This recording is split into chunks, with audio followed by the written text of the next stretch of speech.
Welcome back to Flavored Enemy.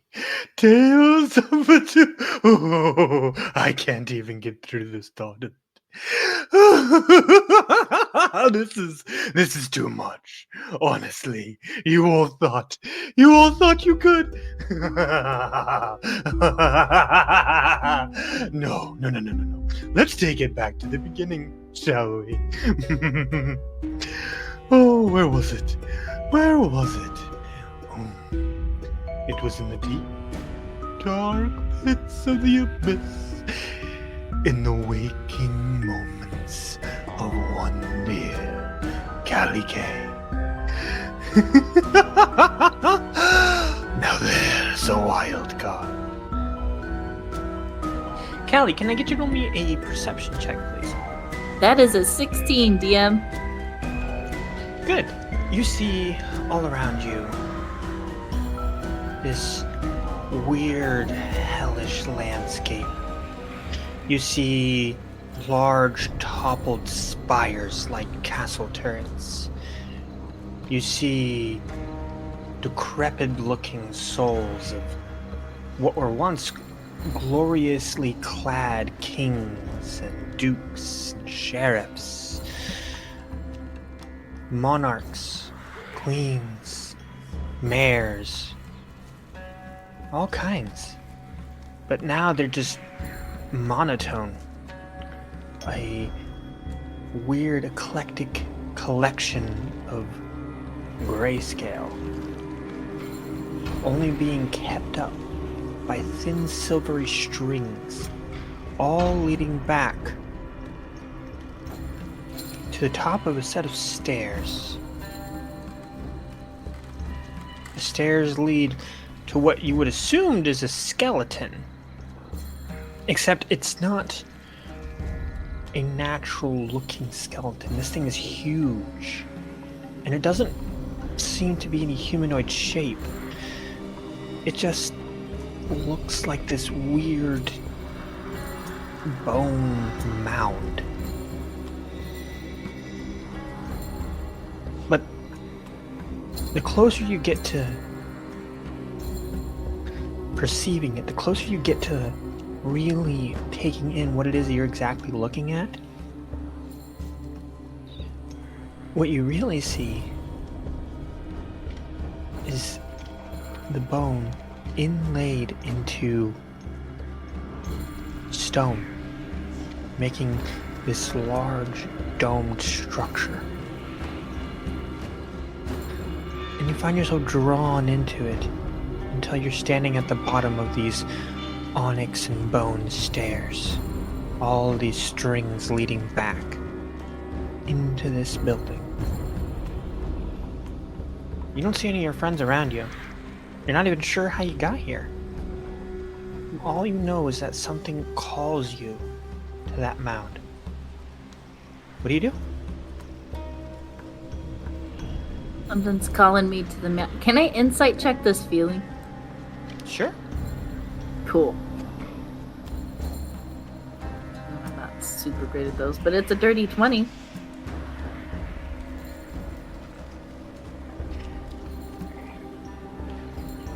It's not doing anything to you. It's not manipulating you. It's not targeting your mind or casting a spell or anything like that. Just this structure just calls to you in a very weird and primal way.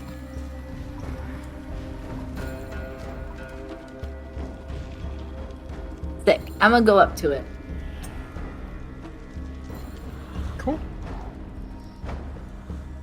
As you start walking towards the top of the stairs, you can see these silvery strings leading up. And inside this mound, you can see a singular golden chair. No raised dais, no opulent walls, no regal entrance, nothing like that. Just a singular golden chair, atop which sits this dark crimson skinned demon. His long, curled, waxed horns. And a familiar set of eyes. You can see around each of his fingers hundreds of those small silvery strings as they kind of flick in his hands ever so slightly. You wouldn't even be able to tell the gestures if it weren't for the pulling and relaxing of the strings. And he just looks at you. What do you do? I know who this is, right? Make an insight check. Okay.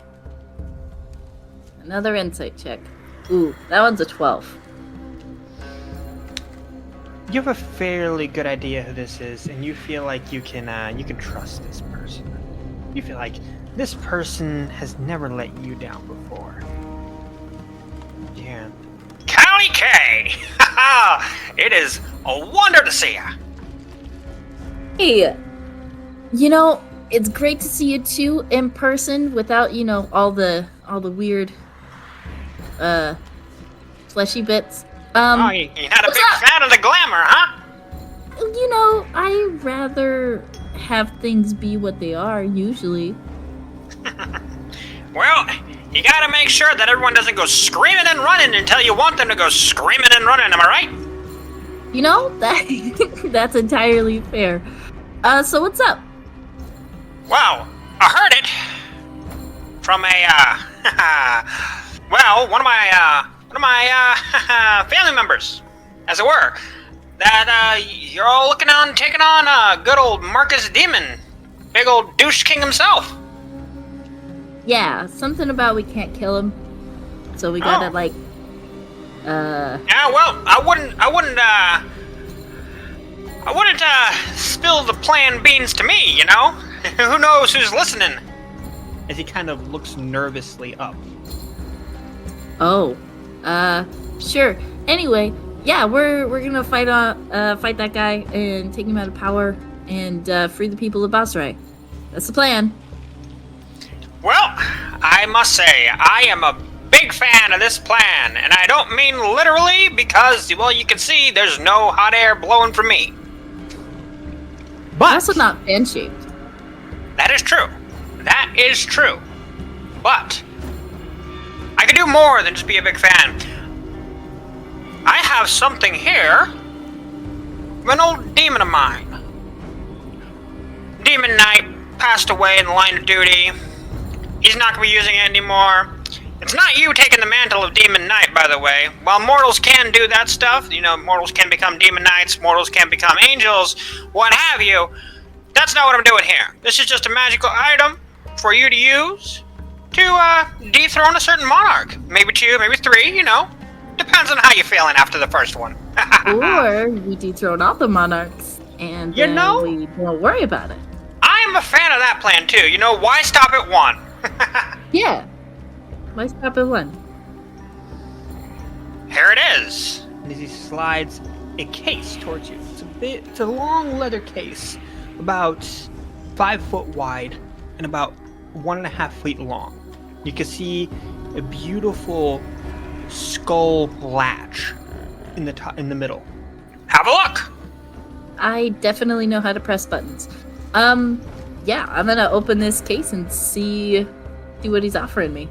As you open the case, what you can see before you, at first, looks like a weird amalgamation of a great axe and a lute, until you can tell that the strings are made of what you could only assume to be hair.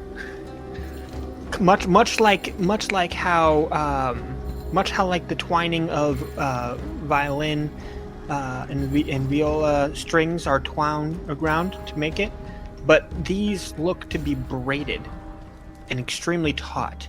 But when looking at them closer, they look to be metallic in nature as well.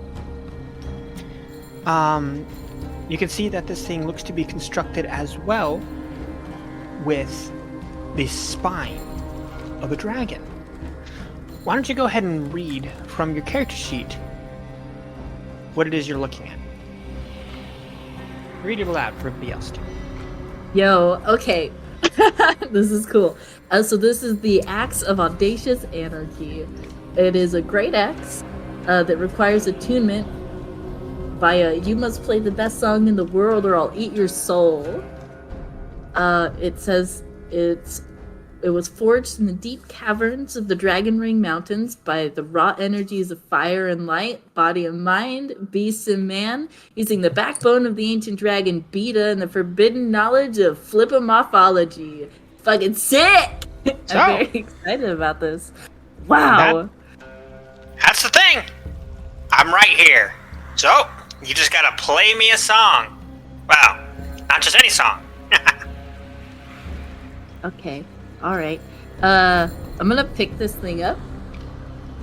okay. I'm gonna play a couple of notes to see what it sounds like. As soon as you pluck that first string, you can hear this metallic resonant frequency where it sounds like it's heavily distorted. And it echoes throughout the entire hall, as if everywhere you go, you're surrounded by great acoustics. Hells yeah. I love this. Okay. Let's see. Greatest song in the world. For you to know, what this primarily means, and also you're going to get situational bonuses based on what song it is you decide to play or what you decide to do, but you will have to beat a certain performance check right here in the presence of the advisor. If you fail, your soul belongs to the advisor. If you succeed, you become attuned to the axe. And it is yours. But you can put it down and walk away. It is your choice entirely. So, what's it gonna be? I am going to play. I'm gonna do the one that makes the most sense. I'm gonna do a heavy metal rendition of "Killing in the Name." Okay. Roll me a performance check. Oh my god. Tell me it was in that one. It was in that one.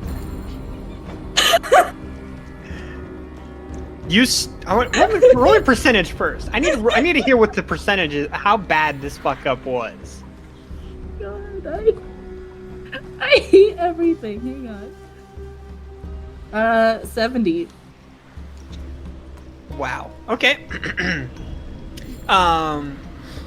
So you hit that first note, and as soon as you hit that first note,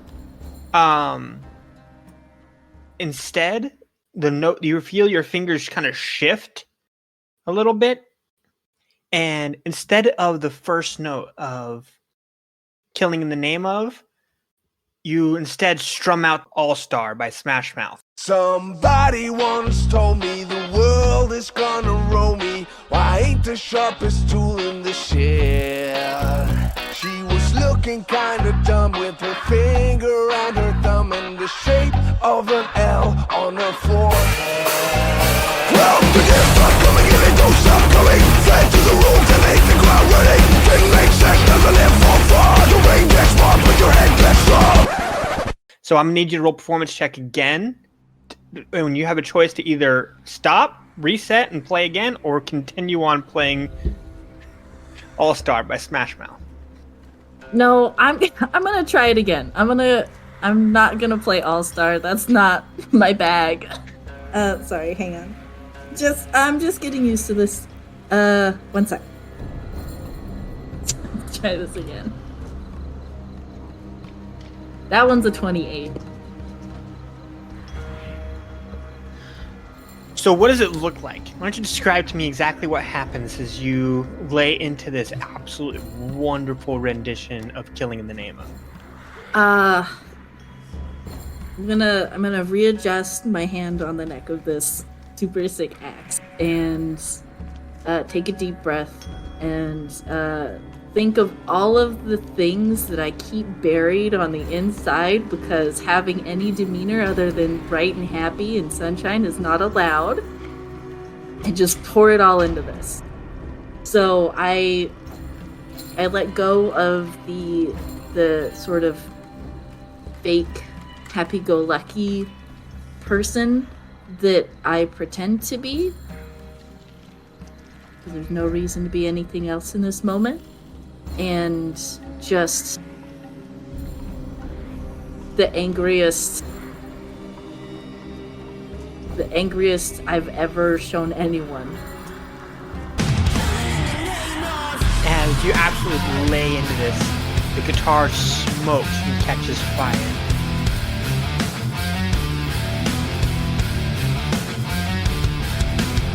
Some of those that work forces are the same that burn crosses. Some of those that work forces are the same that burn crosses. And as soon as you hit that last note, you hear it echo, you hear the advisor start to clap. And as soon as you do, you feel the axe dissipate in your hands into the fiery smoke and turn into a small dragon, small pseudo dragon that's perched on your shoulder. I love that. Well, this here is Dio. He's gonna follow you wherever it is you need to go, and all you need to do is tell him it's time to shred, and he'll turn into the other form for you. Alright? Yo. Hi, Dio. Look at you. You're so precious. Are you excited to go up to the surface? Yeah! Excellent. Okay. I'm gonna sort of like nod my head at the advisor. Excellent. Anything else you want me to do while I'm up there? Or just take this one first and then check back in later? Well, you already know that you're welcome to sign a warlock pact with me anytime. But, for now, Marcus Demon needs to be gone. Oh, and, make sure to at least say no. If you would, please. Likely say no that, they're out of chips. And you wake up back in your bed. Oh. Where's Aurora? Aurora is currently you could tell that Aurora was laying her head laying on your chest, but has now migrated to where her left leg is over you and her left hand is on your face and her right hand is hanging off the cot. And is Dio right here? Yep, Dio is perched on your shoulder. Okay.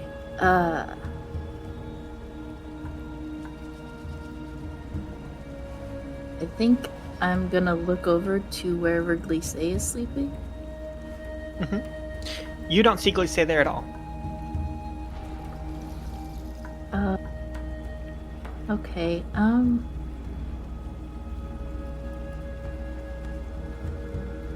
think I'm just gonna lay here until Aurora wakes up then. Alright.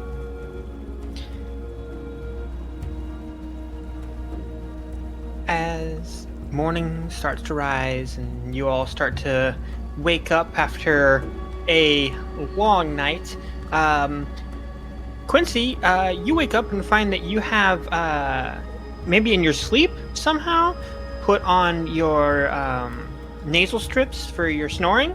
What? You know? What? I don't snore. Why do I have this Quincy, on? you super fucking snore. No, you do, Quincy. You're just in denial, sweetheart. He does. Quincy You wouldn't know if you snored or not, right? Yeah, you're asleep. How would you know? Quincy just remains quiet and takes the strip off. Takes the L. So, anyway, we should probably get started on breakfast and then making a weapon and then, whatever it is we're gonna do. That's a lot of things. Yeah, I gotta borrow Tig for a bit though, because I have to go talk to Tobias. Yeah, we can go. Hey, good morning, everyone. Morning, Aurora. Morning, Aurora. Morning, Aurora. So we have a new party member. This is Dio.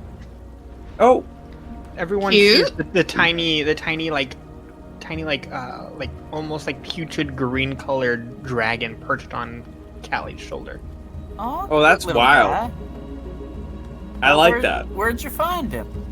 That's cute. Or them, or Oh, you know, what's their, do you know, or I don't know. I don't know, Dio.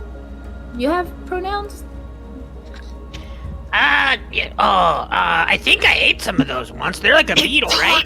It talks. Does he talk? Did he talk out loud? Like, Oh yeah, no, verbally? he straight up talks. Hell yeah! Shit! There you go. Okay. All right. Callie, what happened? I think I ate some pronouns once. Those are like a beetle that lives in like the Verdant Expanse, right? No, that's not how that works, buddy. I'm happy you're a part of our new little weird family. Callie, what the fuck? Yeah, where'd you find them? Dio is a gift from the advisor. Oh, Son of a Who bitch. is on our side in this. Well, cool. I 'cause mean, I gotta talk that's to him if he's on our side. categorically not true with someone like the advisor, but whatever. Hey, on this Oh. specific mission that we're on. He's on his side. We just happen to be doing something he likes. Yeah, That is not the same as being on the Oh, same goodness. side. Let's- he's No, on. He's on my side, and that's what matters. Also, didn't we need to talk to his kid? Yeah. Wait, Yeah. Tobias. Oh yeah. We can go scout, talk to him. And I guess if anyone else has. Yeah. something. If you would like, you all can head off and talk to him. I can get breakfast started. I think I have everything here for some. Are you all down for Are you all down for a big old vegetable quiche? I know that. Oh, that requires- sounds great. I'll help Aurora. I'll help you make it. I'm down to help you with breakfast if you want. Oh, sure. I mean, I just don't know who all needs to go and talk to Tobias. I can help. At this, I don't know what necessarily Tobias need is, to, so- honestly. I think it's just Ghost, unless and I'll gesture to Callie. Unless you got anything you gotta say to him, but and then I just have to No, go. his dad didn't tell me to tell him anything. He Alright, did have well- a message for Glissé, though. Although I don't see Glissé around. And this is why we needed to get the little dang, backpack Yeah, that leash. was God also damn it. concerning. Quincy just bangs his head on the nearest wall, like, dang it, I Yeah, hey, believe this Quincy, happened don't hurt again. yourself. I feel again, again Yeah. with this child. You tried she's so hard. She's so traumatized, and she just needs a chance at a better life, and she keeps throwing it away, and there's nothing you. Sorry, I'm just. I'm conflicted about a lot of things right Quincy, now. do you want to help with breakfast? Yes, I'll I'll help with go. breakfast. We'll do You'll make breakfast together. breakfast. Yes. I can make a mean omelet. Okay. Whoever has to talk to this Tobias fellow, you go ahead. Let's make some breakfast. And not. Make a beautiful quiche. All right. Yeah, so yeah. so Quiche.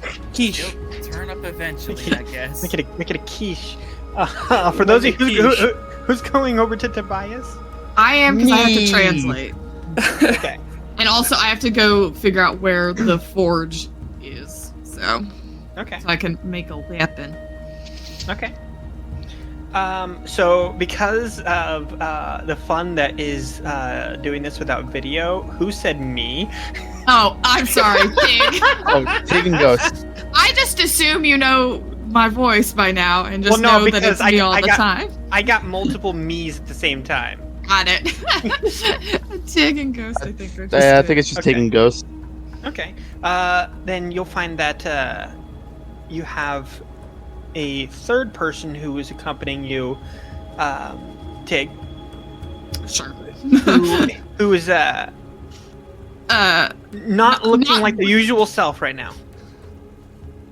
Are they like? Do you mean like they still look like the sort of bird-esque demon from the abyss, or are they just looking very uncomfortable? No, meaning as in there is this what looks to be this. How do I describe this the right way? So they look almost like a almost like a human. Almost like a human, except for the fact that the eyes still have that demonic energy to them. Sure. That coloration, and he has these thin black glasses on as well that are kind of tipped at the edge of the nose to kind of like give a little bit of hiding to it. Sure. And he's just kind of quietly walking behind you all. He doesn't really have anywhere he can go now. No, he's I sort of have to babysit Vanth while we're here. It's fine. Because these people don't like him. That's okay. He's just gotta stick by me. That's alright. I'm just going to be right behind you. That's alright, sweetheart. Don't get too far. So, you all head over to where you had last seen Tobias over at the main part of the underground city. On the way over, Yeah. I'm gonna look at Tig, and I'm gonna be like, Tig, I have 2 questions for you. Shoot. Well, one of them is in regards to shoot. Are you gonna need help crafting the weapon? I mean, I'm not making a gun. Good lord, no. But can't hurt. All right, A little help. I'll channel somebody who'll help, and I'll assist you as best as I can. We can also probably get Quinty to help us too. Yeah. Thanks. I appreciate that, Ghost. It's not a problem. The second question's a bit heavier. Because nothing else since we've gotten back together has been heavy. Sure. Go ahead. Do you think we're doing the right thing?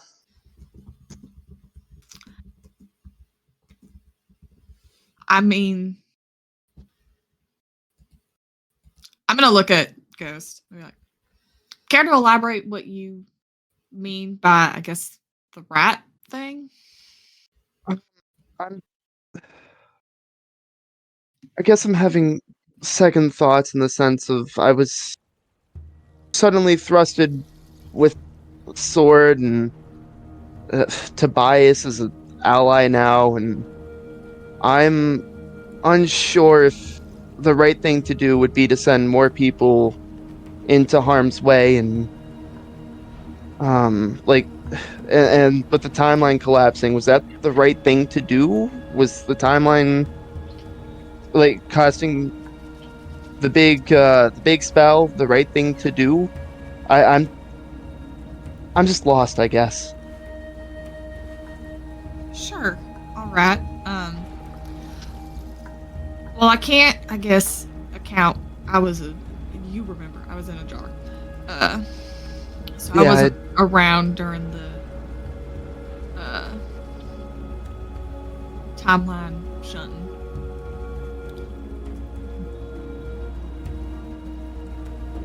I mean,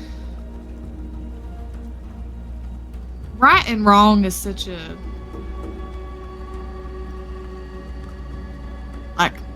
people want it to be black and white. They want it to be, this is exactly what we should be doing. This is exactly what we shouldn't be doing. And it's rarely so easy. I know when a billion fucking years ago, it feels like, joined this whole thing, I wanted everything to be simple then too, because I was younger and dumber. I'm still, I don't think that smart.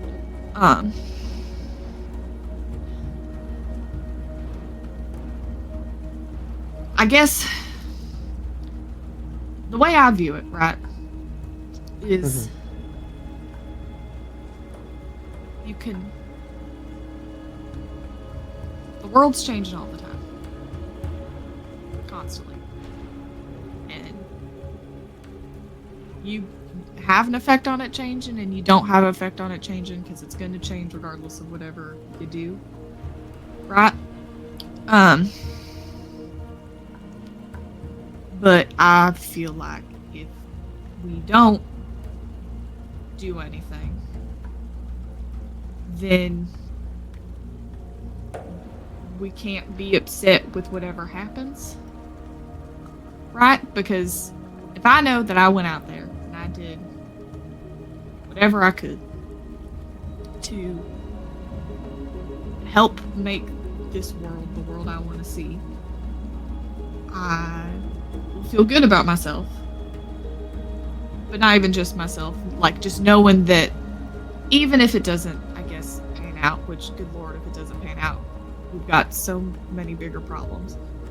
But if I've made the effort to make it better, then, and it fails, then at least I know I've done everything to make it the world I would like to see, right? Yeah. But if I don't do anything, and it's not the world that I like to see, then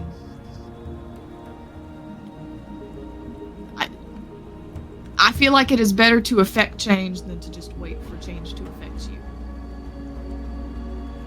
Yeah, that's fair. I'm just worried about the aftermath of all this and what's gonna happen.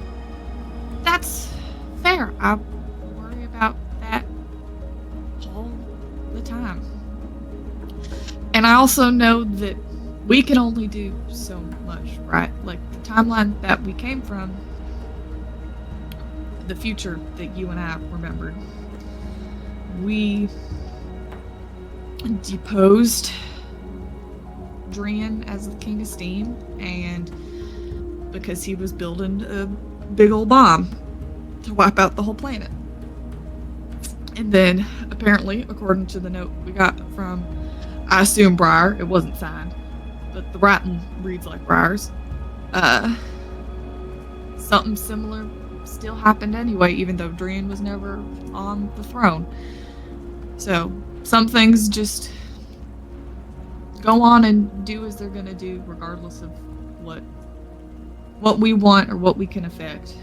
But yeah, that makes sense. Can I also borrow the journal and note sharing if it's on you? Yeah. I'm gonna need that for my possible chat with the advisor. Totally fair. Which reminds me, I think that all of us, perhaps over breakfast, need to have a chat about Zala and the things that they have done lately. Yeah, I don't think it was a good move. I don't think it was a good move, and I'm concerned now that they are effectively compromised, and that we shouldn't, for the time being, share at least any information pertaining to Darnzor. Yeah, I think possibly hear it. I think the personal information should just stay put for now. Yeah, I'm glad we're in a agreement. I mean, it's already so dumb that they've done that, but knowing how much they like to mind meld, I don't even know if they've tried to mind meld with other people and if it spreads like an infection. I'm going to assume it does, because Makes sense, I guess, but I'm also the one who fell into a spike pit, so I can't really judge too much. You know, falling into a spike pit because you just didn't pay enough attention, I think is still a better way to go than looking at some ooze and being like, yes, let us combine a meeting of the minds. Alright. Thank you, Tig. Anytime, Ghost. Alright, let's go talk to Toby. Let's go talk to Toby. And we make our way to Toby. Continue on our way to Toby. As you all enter into the open cathedral area, you see Tobias there. He's kneeling in front of the altar. He's currently, from what you can tell, it looks like he's praying, but he's moving his hands around like he's working with something on the table in front of him, but you can't exactly see what it is because it's kind of hidden on the other side of him. His back's to y'all. Doesn't turn around as you guys enter, even though the door is extremely loud. Well, at least we know he heard us. Yeah. Tobias? Yes, Ghost. Is he speaking Abyssal or is he speaking Common? He's speaking Abyssal. Alright. Just double checking. Just want to make sure, because if he's speaking Common, I don't gotta fucking be here. Yeah.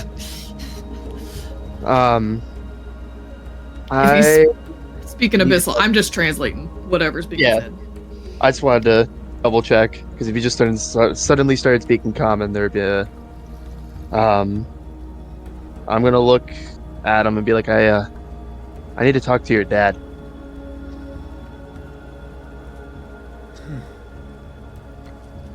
Okay. And, I was told that you might be, the fastest way to do that, because I have a few questions for him, and I'd like them answered. Sure. He turns around. As he does turn around, you can see just past his shoulder, you can see what he was working on. It looks to be this intricate stone tablet. You can't tell anything much about it, but it looks like he's working on putting the pieces back together. Probably some archaeological, historical artifact. Do I just see this, or do Tig and I see this? You and Tig both see it. Alright. So he turns around and says, "Yeah, I can channel him for you. He can speak to you through me." If you wouldn't mind. Sure. You see him kind of stand up, and you see him kind of take this weird pose, like he's T-posing, gang. He's T-posing. He is not T-posing. No, he like puts his left foot forward. He like leans onto his knee with his forearm. He's T-bowing. He's T-bowing.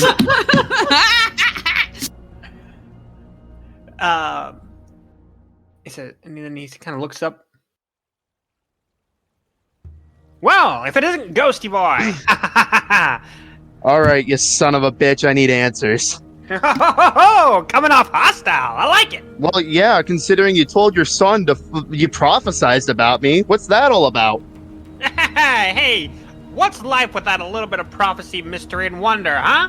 What's life without a couple of questions and answers? I have a sense of adventure, but when you just suddenly thrust shit upon me, I got a phone call from somebody special last night. You want to take a guess at who? Your mom. No, Zord, the guy in the sword that you neglected to tell me about. Well, he's not in the sword. No, that'd be weird. Now, Zor is everything. He's in his own, and he called me, and your head was on a pike, bud. Yeah, that sounds about right. Why? Why does he want your head on a pike? Oh, no, Zor doesn't show you what he wants. He shows you what you want. Oh, that's neat. I mean, it makes sense. Also, I have another question for you, bub. Sure. And I'm going to open up the journal and note sharing. and I'm gonna mark out the part where it says Drian helped defuse the project. And I'm gonna look at him and be like, "You told me 4 years ago to kill Drian. Why?" Well, simple. Every time that Drian Kagan ascends to the throne, bad shit happens. Every time. Sure? You sure? Every Because time. look at this, bud. Looks like they're defusing a bomb and saving the entirety of Alterus. Have they ascended the throne yet? Nope. And I don't think they're going to. You're right. I'll tell you that. You're right about that. And then I'm going to close the book and hand it back to Tig. And then I'm going to turn back. Any other questions for me? Why are the gods continuously trying to involve themselves with me? That's a good one. Simple. You and the rest of your friends, Andromeda and Novatori, are the crux. The crucible by which things will either change or be doomed to remain the same. Oh, so As is that such- why... Is that why the Bane and you and the Swindler are all interested in me? Well, actually, no. Bane's interested in another part of you. Well, yeah, Phantom, which in the collection is all of us together. Yep. So why is the Bane interested? Simple. To use you to kill your friends. Oh, that's neat. Fantastic. Love that. God, this is ridiculous. Thanks anyway. And I'm going to turn around and start walking out. Good luck, Dusty Boy. Yeah.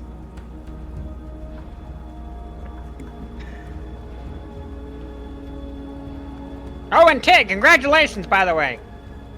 Do I hear that? And then he disappears. Fuck you. Fuck.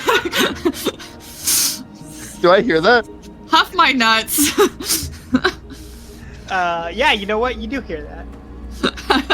I'm antagonizing. I'm just gonna eye Tig and then say, you know what? I'm not worried about it. There's bigger problems like a war. I'm sure this is because we got engaged. That's what he's talking about. Probably. Yeah. I'm gonna turn to. Has the ghost of Bob Barker left Tobias? Yes, the ghost of Bob Barker has left Tobias. Okay, great. Fucking gonna make us do a Monty Hall problem, son of a bitch. I'm gonna turn back to Tobias in Abyssal, because that's the only language Tobias is gonna speak at me. And be like, you said there was a forge somewhere around here. Yes, there is. Would you mind pointing me in the right direction for that? I've got Tig's had the 10-foot pole this whole time, like while we've been walking, is just like gonna. Sure. Yeah. Peaky staff. It's just along this way. He kind of gestures to you outside, and then points out this large, sprawling forge that uses the actual like molten magma from one of the lava plumes from the mountains itself as its heat source. Cool. It's right there. Thanks, Tobias. Of course. Gonna just head on off that away. Yeah. Got Walk shit back. to get done. Don't got time to chat. Ghost is so mad. I loved being there for that conversation and understanding everything and being just like, I'm just here. I'm gonna get them. It's One like when day. you go over to a friend's house and they're arguing with their dad. So, for those of you back there, I need you to roll for quiche, please. Roll for quiche. Roll for egg. Survival, right? Because we're Now, camping. what's a quiche roll? I'm Performance? gonna let each of you all determine what the quiche roll is. Determine gonna what say your what's your performance. personal quiche. Hold on. Medicine. You have determined that cooking in a kitchen is intelligence or arcana Yes. versus Yes. cooking in the outdoors and in the wild is wisdom-survival. Correct. Quincy can only cook outside, So it's a survival check. Quincy What you're can saying only is I cook can't outside. roll Quincy. performance check for my Quincy's Breath of the Wilding, throwing all of the eggs and shit into one pot over a fire. What I'm hearing is that at home Quincy cooks on a skillet in the fireplace. Yeah, I like that. I like home, that. Quincy builds a campfire. What's wrong with that? outside in the Hey, backyard, what's wrong with that? and then he makes the dinner. By the way, I rolled a 23 on my check.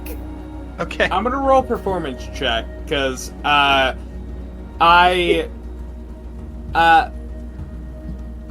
think Banjo's better at like looking like he's good at things than like actually being good at things. Would you allow me to roll that for that? Yes, yes. Okay. Give us the inspiring egg song.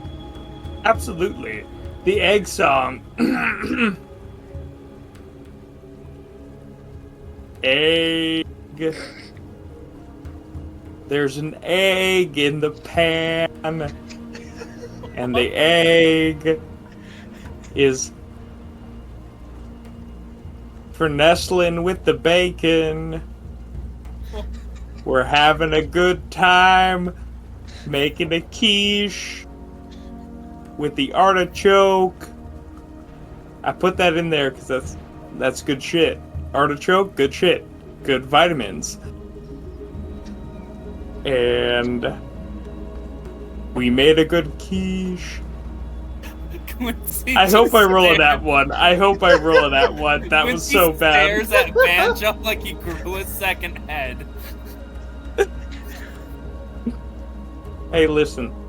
I got an 18 charisma. I ain't the most charismatic man out here. I got an 18. I got a 20 goddamn 5.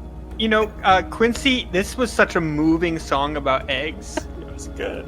That you are now looking forward to this quiche even more. Absolutely. We put some artichokes in there, and thanks Aurora for finding that can of artichokes over there. Oh, absolutely, absolutely. I couldn't have done it without you.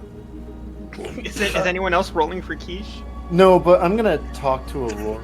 Kind of just pull Aurora No one off to else. the Everyone side. else refuses to work on the quiche. It's just Quincy and Banjo singing a little egg ditty. Absolutely. So effectively, only Quincy worked on this quiche. Can we get a track on that? Can we get that on Spotify? Like, I'm gonna clip that out of the episode, and I'm gonna make a track for it, and I'll release it later. No. So you Aurora's sitting there chopping up the artichokes off the side. Trover. Is everything all right, Trover? You know, after Quincy let me write the Drain and the Journal of Not Sharing last night, I'm talking to Aunt's dad. There's a lot I have to atone to, and one of the people is you. Oh? I don't think you ever wronged me, Trover. Actually, that's where you're wrong. Because I met you before this journey. And you were crying in a stone room all by yourself. And he gives her like the most serious look he can. I knew I felt something there, but there was nothing there. I couldn't see anything. I was astral projecting while very drunk. That sounds like you. And a mix of joy and sadness fills his eyes as he looks at her. Your legend is still going, and you're stronger than you ever will be. Thank you for putting up with me.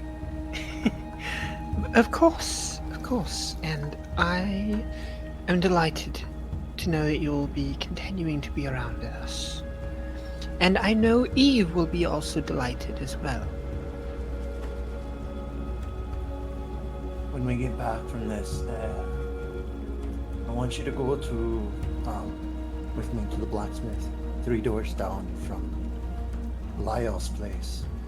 They're making me something bad. Oh, all right. Sounds like fun.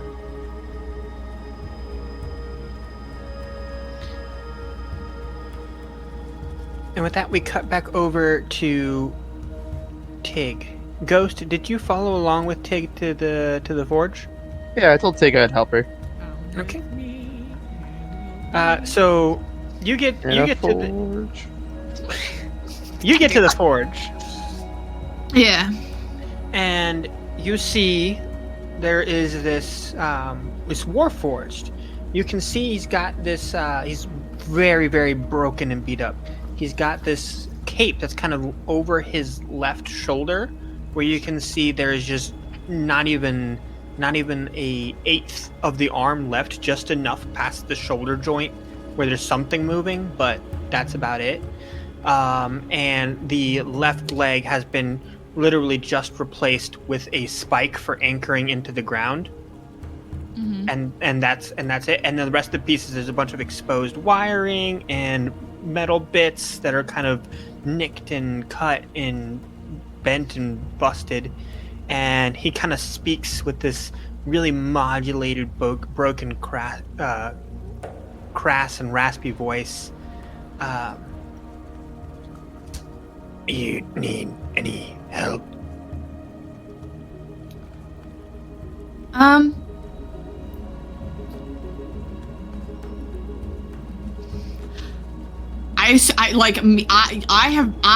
The player, have been so caught off guard by this because I just sort of assumed the forge was unattended. Yeah.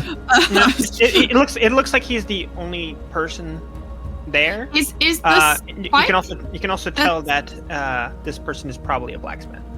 Yeah, I figured. Is the spike that is his leg, or I guess their leg? Is it like he can't move from his spot, or is it like more like a peg leg where he can? It's more like a peg leg, but so he can anchor himself in the ground when he's. Wait, got it. Okay, I was like concerned that this poor dude couldn't leave the forge, and I was gonna be concerned. No. I'm gonna sort of tap the staff of gold that I have and be like, yeah, I'm here because I gotta turn this into a sword for a friend. Did you have any design ideas? Yeah, I was planning on making him a Zweihander. So a big fucking sword. I'm gonna actually pull out. I assumed that after I figured out that I was gonna need to do this, I've made a sketch of the sort of shape of the Zweihander that I'm gonna make for Ifrin. Okay. Have you worked for forges before? Oh, yeah, I have. I haven't, but I can learn quickly. This is my trusty assistant.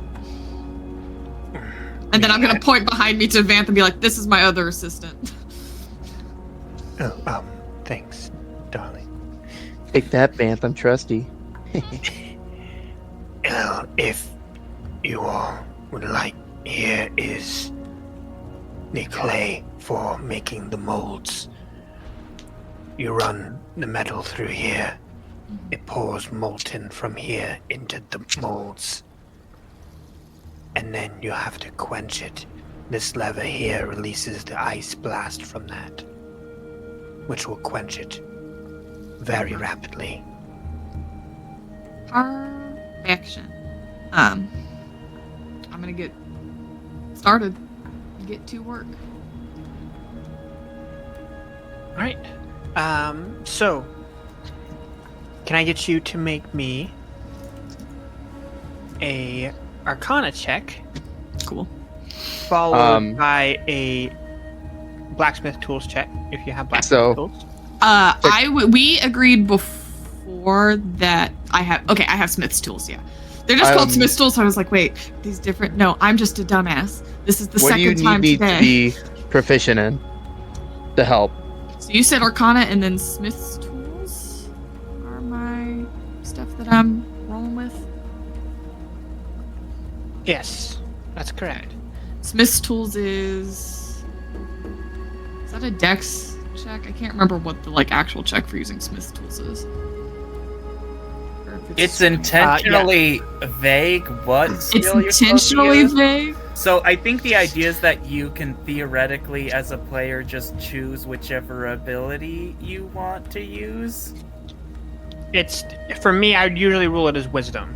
As Or, Thanks, well, Viv. I would argue intelligence for an artificer. I would also argue. However, I am willing to make a case for intelligence or dexterity as well. I will take the Oh. intelligence check then. So I'm finally going to put my archetype to use. Bring me a smart ghost. All right. So I'm going to use Whispers of the Dead. Okay. Whenever I finish a short or long rest, which I just did, I can gain one skill or tool proficiency of my choice as a ghostly presence shares its knowledge with me. I lose this Okay. proficiency when I use this feature to choose a different proficiency that I lack.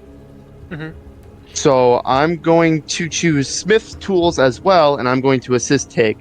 So why do I feel like it's just the ghost of your granddad who used to work with you in the shop?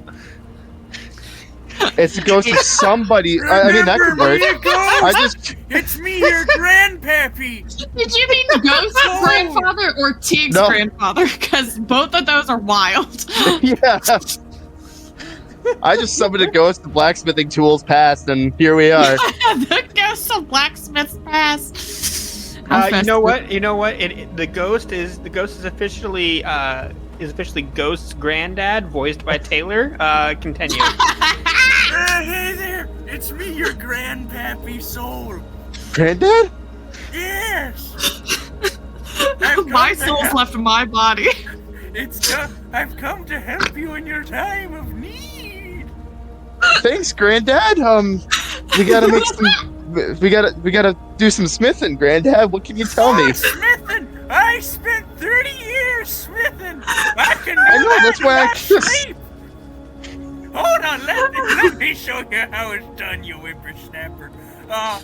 Here, have a caramel. And he holds out to you a ghost of a caramel. A ghost of a Werther's original. Yeah. I'm just gonna take the ghost caramel and just watch it as if try to pocket it. Fuck. Like I'm gonna sleight of hand, grab it and try and pocket it, even though I know it's not gonna work. That's a good boy. Christ. Thanks, Granddad. Say, did you get yourself a girlfriend, boyfriend, or non-gender equivalent yet? Conforming friend yet? Joy friend Granddad. yet? Yeah, joyfriend, Granddad, that's the what- term. Granddad, we're here for smithing. Don't worry about it. I want to see great-grandchildren before I go. You'll get great grandchildren when I'm ready for great grandchildren. But the biggest grandchild you're getting is a sword. So let's focus on the sword. Fine, focus on the sword. That's all everyone ever said to me. I promise you, I will channel you again when I have my first grandkid. Oh, fuck, I'm crying. All right. Is that okay for you, Granddad? Yes, okay. I can't pick up any of these tools, so you're gonna have to pick up the tools for me. Okay, that one, don't use that hammer. I don't even know why this blacksmith has that hammer. They're an idiot. Tell them they're an idiot for owning this hammer. No, Granddad, we don't want to upset the locals. I'm interacting. This is what's happening. Tig is fully recreating that scene from the movie Ghost, but instead of it being pottery, it's just Tig and Ghost grandfather and a sword. The most unhinged mental image one can ever have. Believe it or We not, went into this this is feeling the like this first is time my spirit's been called, and that's not, and I'm not even talking about after I died. I remember. This one is wild. time- This is wild. And, Can I We get have you to to roll move an on. Arcana check? Can I please roll? I have to move on from this. Oh, fuck. I feel like I should get advantage from having Do I I'm get helping what's you. What's it's in the help Yeah, action? I'm yeah, like, you what do have- I I'm get from helping this you. fucking ghost? Yeah, you have advantage. 25 on the Arcana.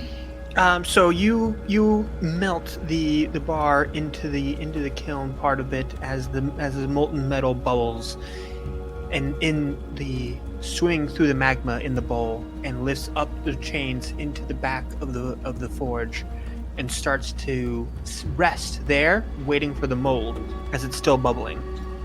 Now I need you to make your Smith's Tools check for the mold.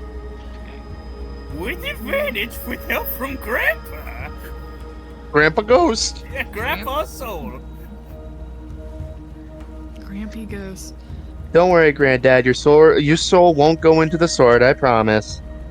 You promised me that the last time. Granddad, I'd never put you in a sword. This is the first time I've actually helped make a sword. Nat 20, bitch! Yeah! Let's make the most beautiful fucking sword you ever did see. That'll be a 26. As you get this beautiful mold carved out, and the molten metal spills right into it, just dripping beautifully. You can see the beautiful shading, the pearlesque swirls of the metal bubbling in as the top part of the mold lowers down on top of it. And you grab up, you pull the string as it lets out this arctically cold blast and quenches the metal as the mold seals tight. You would know from working with molds before. Now you have to get the metal out of the mold. Now that it's super cooled, and you'll have to take it to the the whetstone in order to sharpen all the edges, and then do the wrap for the handle. Fantastic. Let us continue on with that. All right. So as you're pulling it out of there, I would like. Let me pull this up real quick. Pull-out game must be strong. Go to hell. Go. I know your grandfather's helping me, but Jesus Christ.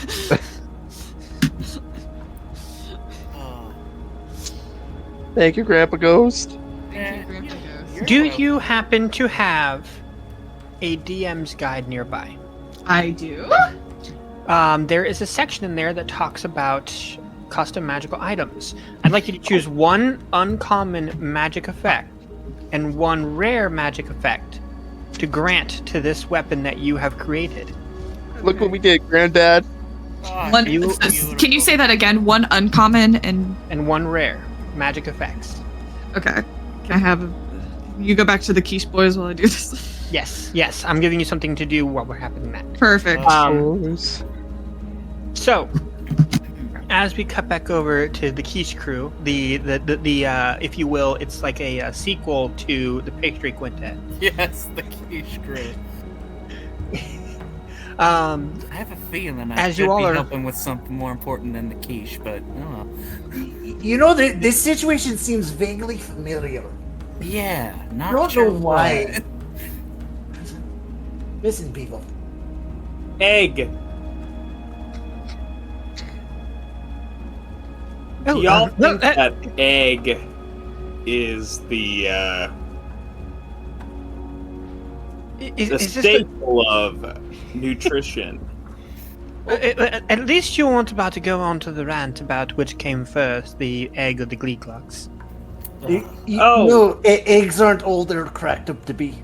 I've never seen a Gleeglux. That was an absolutely terrible yolk, Trover. Yes, it was. I haven't had alcohol in a while, and I'm completely sober, and it's weird. Guys, when Jolene does it, it's cute. When you guys do it, it's just groan-inducing.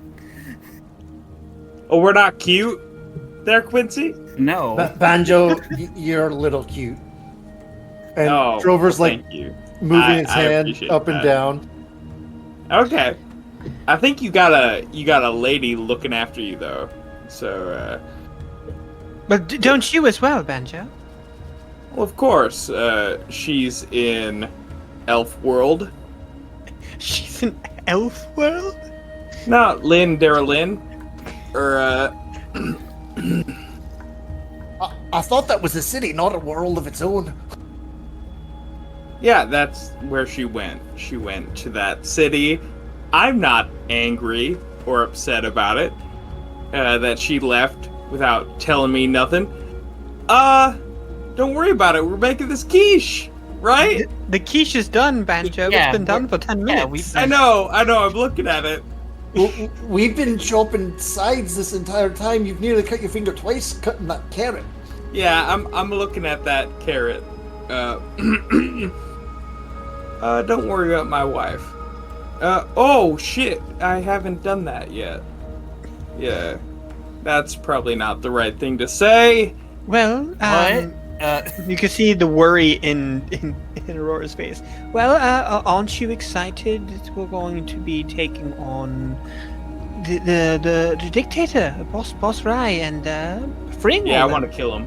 Oh, Yeah, you get don't kill him, kidnap him, and then you can torture him as much as you want. Well, before we hey, put him we're- in the gun. Nah, Hold on. he'd be We're better not off gonna- dead. He we're not doesn't gonna- deserve any kind of torturing, like to Yeah. Torture, I mean, pick live him- and like think about like oh what Kick horrible him before- things I've done. before No, we put him in the gun. He deserves to die. This quiche though, right? Look Yeah, at this quiche. We okay, did such a good job together. Yeah, so we can't kill him flat out, but I do understand what you mean. Believe me, I understand. We're not gonna stoop to his level and start torturing people. Let's just... We want him gone. We don't want him... Why would we give him the satisfaction of being able to like live his life and like maybe like think about what he's done? He doesn't deserve that. He's No worry, we got the quiche though. We got the quiche Yeah, though. Quincy is just taking the hint and cutting up the quiche. Banjo is like Now. so like scatterbrained right now. Like you can tell, like he's like thinking about, oh, my wife, not wife, girlfriend, left to another place, and this guy who tortured me in my youth, is just out and about and is terrorizing us currently. And like Banjo is just so fucking mad. Like he would go to town on this guy immediately.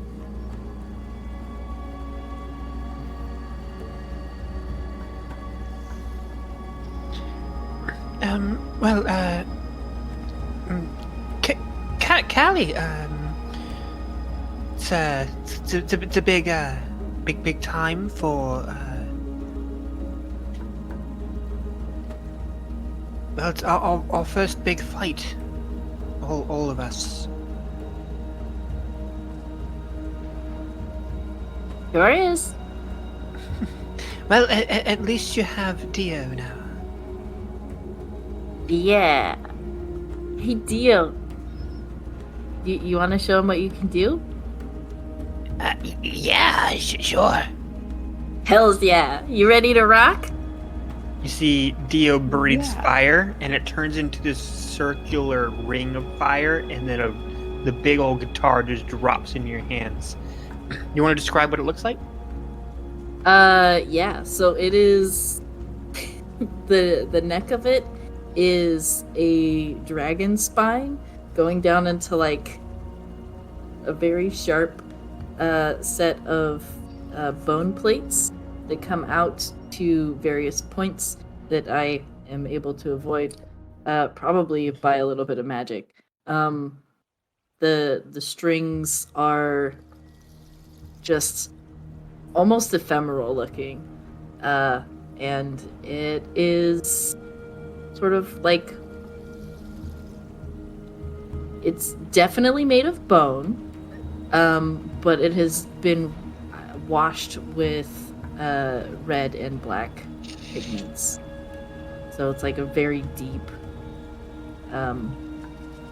sort of,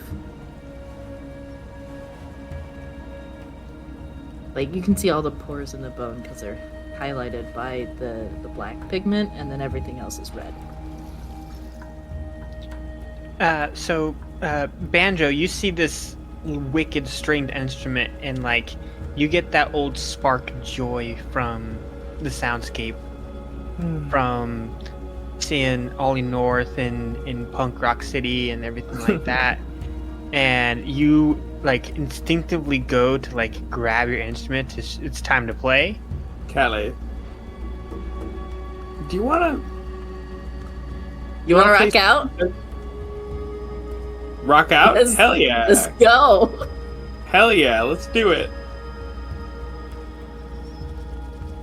So we're having breakfast in our show? Oh, that's great. a 25 on my performance check.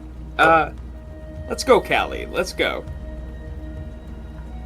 Not a competition. We're vibing.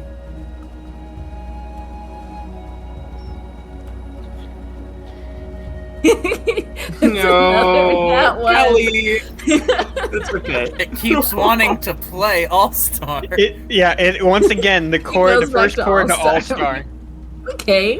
What the fuck? Canonically now, every time you roll in that one, it just starts playing He All-Star. just starts playing All-Star. Hey, look, You know Kelly. what? This time I'm gonna go with it to like hype Banjo up. So Yeah, I'm just gonna like lean into it. All right, so, Hey, Banjo, hit me with it. I'm Hit not me with gonna it. do it. I'm not gonna do it. So as you all are enjoying the quiche and the fun and honestly enjoying each other's company, Quincy, I need you to make me a religion check, please. Okay. A religion check. I'm so great at that. 5. Maybe it's the happiness in Banjo and Callie's faces. Maybe it's the warm quiche. Maybe it's the way that Aurora's looking at Callie. But something is giving you this warm, almost burning hot feeling deep in the pit of your stomach. But you can't quite put a finger on what it is or what it means. Until you see Tobias come running through the door as he starts yelling at you all in Abyssal. In a freaked out panic. Tobias, we don't understand. I just Quincy, I'll get run up and grab start. Big. Yeah, I just get up and motion to follow him. To go. Yep. Yeah, Yep, I follow Tobias. He motions his hand and you see him, you start going that way, and he starts leading you over towards the forge where Tig is working, and you can hear him yelling as he's coming towards you with everybody else, Tig. The demon, Marcus Demon, he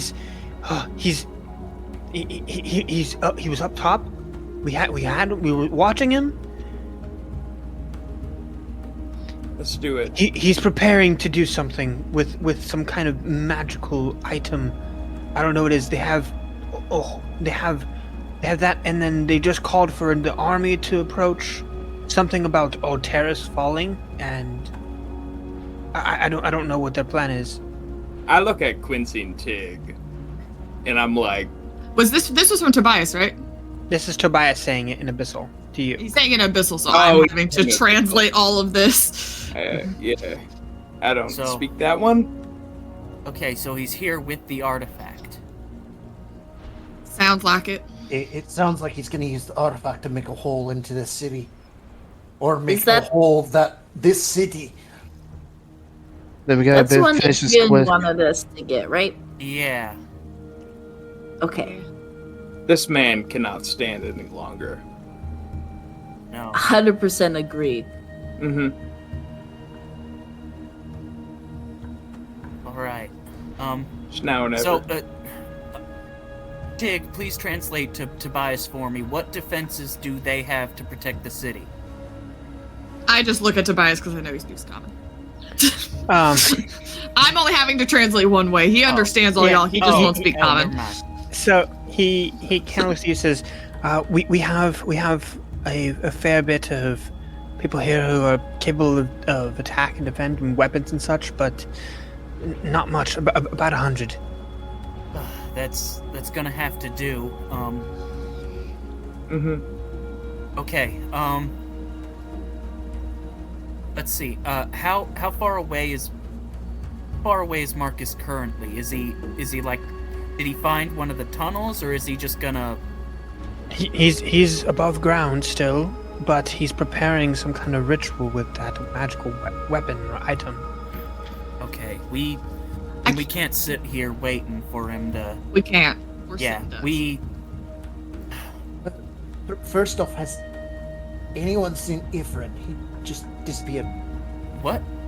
When we were making the keys, he just vanished. I hate that we keep losing track of our friends. Well, with Glissé, it's natural, but Ifrin, not so much. I mean, let's turn hope up. it's some blue wizard That's stuff. why I'm asking, because hopefully that's what I'm thinking. Okay. Tobias, tell your forces to gather up. If I recall, Marcus Demon already had some military forces with him. If their help is going to be necessary if we're going to try to stop whatever ritual he's doing. I gotta get within 30 feet of that man. And I think I could end him. Our soldiers could take on his forces while you all take him on. Do you have a map of the area? They'll have to do. I mean, he's just above ground in the middle of Angler. Well, yeah, but if we have a better glimpse of the surrounding, we might be able to plot just a smidgen better. Any of it helps. I'm gonna look at Tobias. Is there a path that leads behind him, per se? I would come out behind him so we can kind of surprise him. Or we could have a distraction. Banjo pulls out his fire banjo and just says, and then if you're looking for a distraction, I think I got one. Y'all ever heard also might have a distraction? Irresistible Dance? I will take any and all distractions. Ghost is gonna use Chamber to Glissé and be like, I can distract Glissé. He's looking for Glissé, so... Banjo's gonna go up to Ghost and, like, pump him on the shoulder and just say, I can do it too. I'll go with Let's you. both go. You and me, back then. I dropped a picture in Clear Live Chat. You can see there is a well there. That's where they're referencing where Marcus Demon's at. The building to the far left, the blue-topped building, on the far left of it, that is the cathedral that you all went in and under the stairs to. And the distance from the entrance to there to that well is literally 60 feet. Okay. So, Ghost and Banjo, I'll be going with you because Alistair von Gleit's wanted in a lot of areas. Let's just go with that. Alright. Listen, I enabled Glissé in a way that I don't feel good about having done. If you're gonna pose as Glissé, I want to be there. I just want to be there for Are you... Banjo. So... Are you guys sure? I'm sure. Because I have a quick escape, and I'm gonna just kind of pull the ability cloak.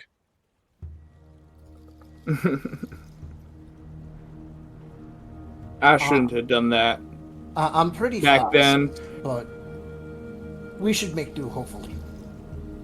Marcus, he made a scene of Glissé's violence of my violence, and I don't feel good about that. So I'm gonna come with you. And I myself don't have the best recourse in terms of escaping that situation, but they're a kid. Trover's gonna look at Banjo. We've got something to live for, though, don't we? I do. But But nothing. At the end of the day, we're fighting for something more important than that, right? We're fighting Correct. for. We've got to live so we can make the world that we want to see. If you're I not don't know here, if my living or dying will make the world better or worse. Who knows? That's what we're here to do. I'm not gonna go up there just to die. I'm gonna do everything I can to live and piss off that man. Oh yeah. And you better. You live think too. I'm not gonna try to make him regret everything that he fucking did to me? No. I'm here to help. And that's what I'm gonna Is that do. alright with the rest of you guys? Well, okay, so let's see. We have the forces of. We have Tobias's forces drawing away Marcus's forces, and then the idea is that you guys are gonna further draw Marcus away from his forces, and then together we all take him down. We're gonna I get have either. at Correct. least They'd better go into the 2 city. minutes. Oh, Callie, yes. What were you gonna say? Do I have at least 2 minutes before we have to go up? You do. Okay. I would like to borrow Ghost, and then I would like to borrow our melee boat. Okay. So Trover goes over with Oh. Ghost. And you. Yep. Okay. So the first thing I'm gonna do is I'm gonna cast Fortune's Favor on Ghost. What do I do? Nice. It lasts an hour, and I'm gonna drop the rules text for this in the live chat. But basically, for an hour, when you make an attack roll, ability check, or saving throw before the spell ends, and it lasts an hour, you can dismiss this spell to roll an additional d20 and choose which one to use. Also, it gives me advantage or if I when an dismiss it. attack- Yeah. Yeah. When yeah. an attack roll is made against you, you can do that and choose which one the attacker rolled instead. Fancy. Thank you, Kelly. So that's what that is. And then for our melee folks, I'm going to spend a minute to cast Motivational Speech. Up to 5 of you get 5 temporary hit points, and you have advantage on Wisdom saving throws. If you are hit by an attack, you have advantage on the next attack roll you make. Whoa, Tig, when'd you get over here for that? Once an affected person loses the temporary hit points granted by the spell ends for you. I'm sorry, what was... So, I'm disassociated. What happened? no, Oh, no no. worries. Up to 5 party members get the benefits of motivational speech, which I will also drop in the chat. Okay. Was I one of those people? I heard my name. Yes, it does Okay. wisdom saving Thank you. This throws is- and stuff. There you go. There's motivational speech. 9 million things are happening right now, so I'm just... And I want to hear like also- a bit of a motivational speech from Callie. All right. We need Yes. the motivational speech. go Okay, ahead. here's Yes. the motivational speech. I haven't known you all for very long, but from everything Rory has told me about each of you, you're super cool people, and you're extremely competent, and you managed to get down from the moon, which is super fucking rad. And we've got this.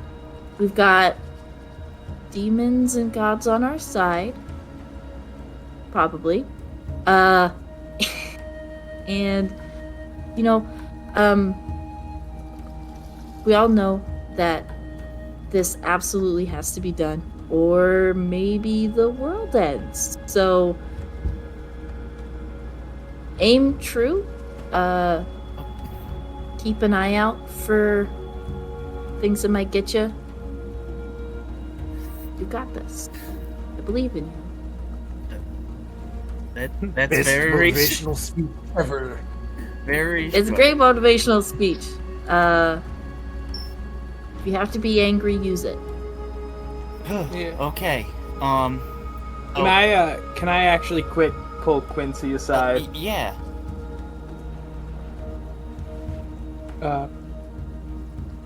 Quincy. Yeah. I know what I'm doing is risky, and maybe a dumbass move, as some might determine it to be. That being said,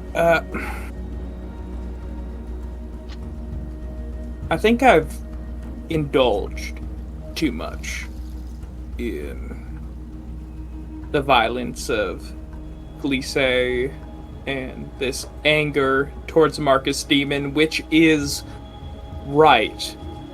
But that being said,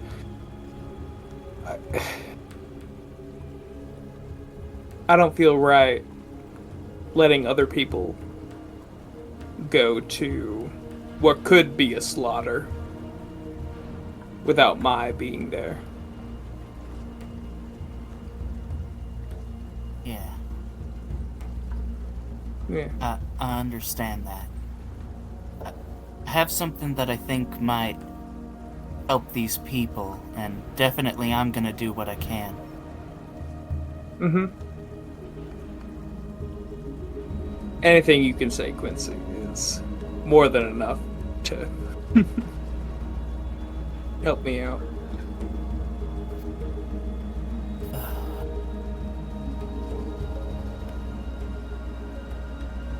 Banjo, I'm preparing a speech that I'm gonna try to say to all the troops, but for you right now, and it is gonna be for you too, but I have a way to make sure everyone hears me, but yeah. But for you, I'm gonna say, we're gonna get back our home. Today's the day that we're finally gonna get back our home from him.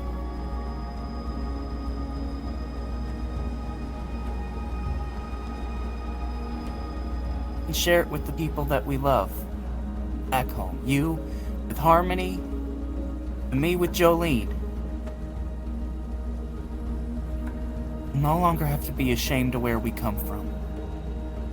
The place we came from. I want to see that. And I want to see you there too, okay?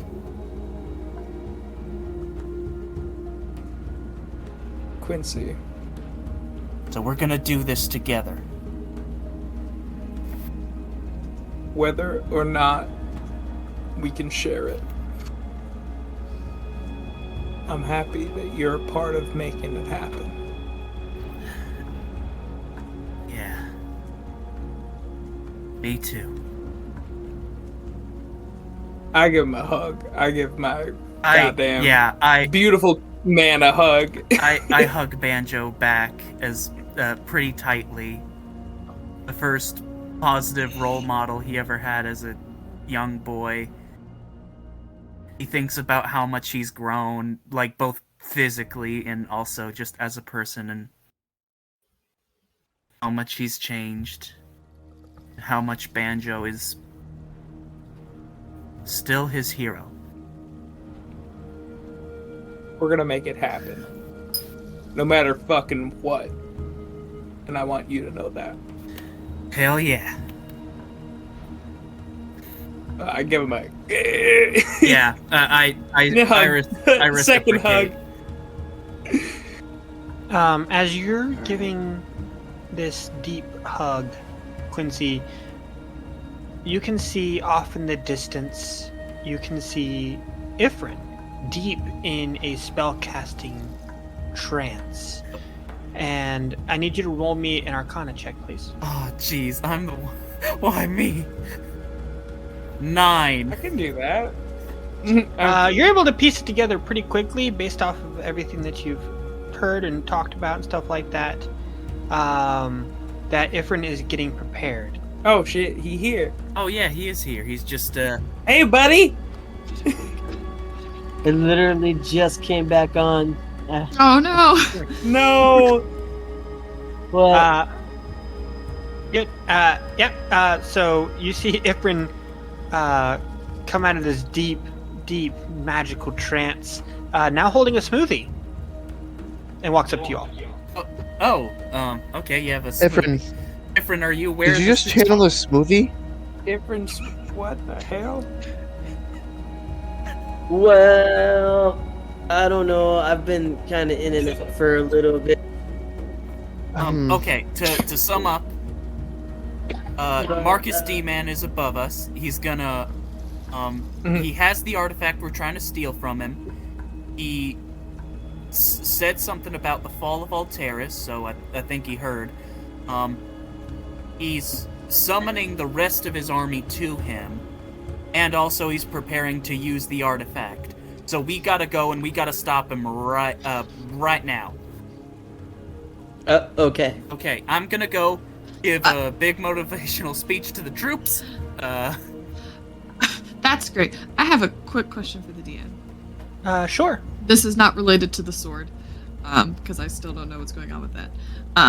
But would I have enough time to attach the gun that I've had prepared for Ifrin's arm to his arm?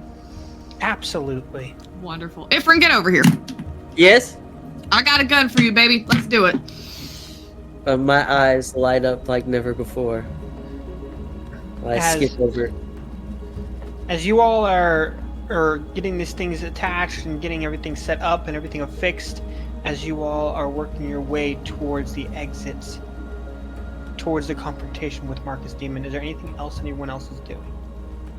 I'm gonna walk up to Toby, and I'm gonna point at Quincy. I'm gonna be like, I know your dad said that I was in charge, but also I recommend you listen to him because he's a lot smarter than I am. He nods, kind of like lays his left hand on your shoulder, and you hear him say something in a very reassuring tone in Abyssal. I'm just gonna kind of do one of those awkward, yeah, I heard what you said the first time, but I'm too scared to ask you to repeat it nod. You know what I'm talking about? How close am I? Do I hear this? Yeah. Okay. Tig, you hear, at least if we die, it'll be swift and painless. I'm gonna pretend I didn't hear anything. We're not.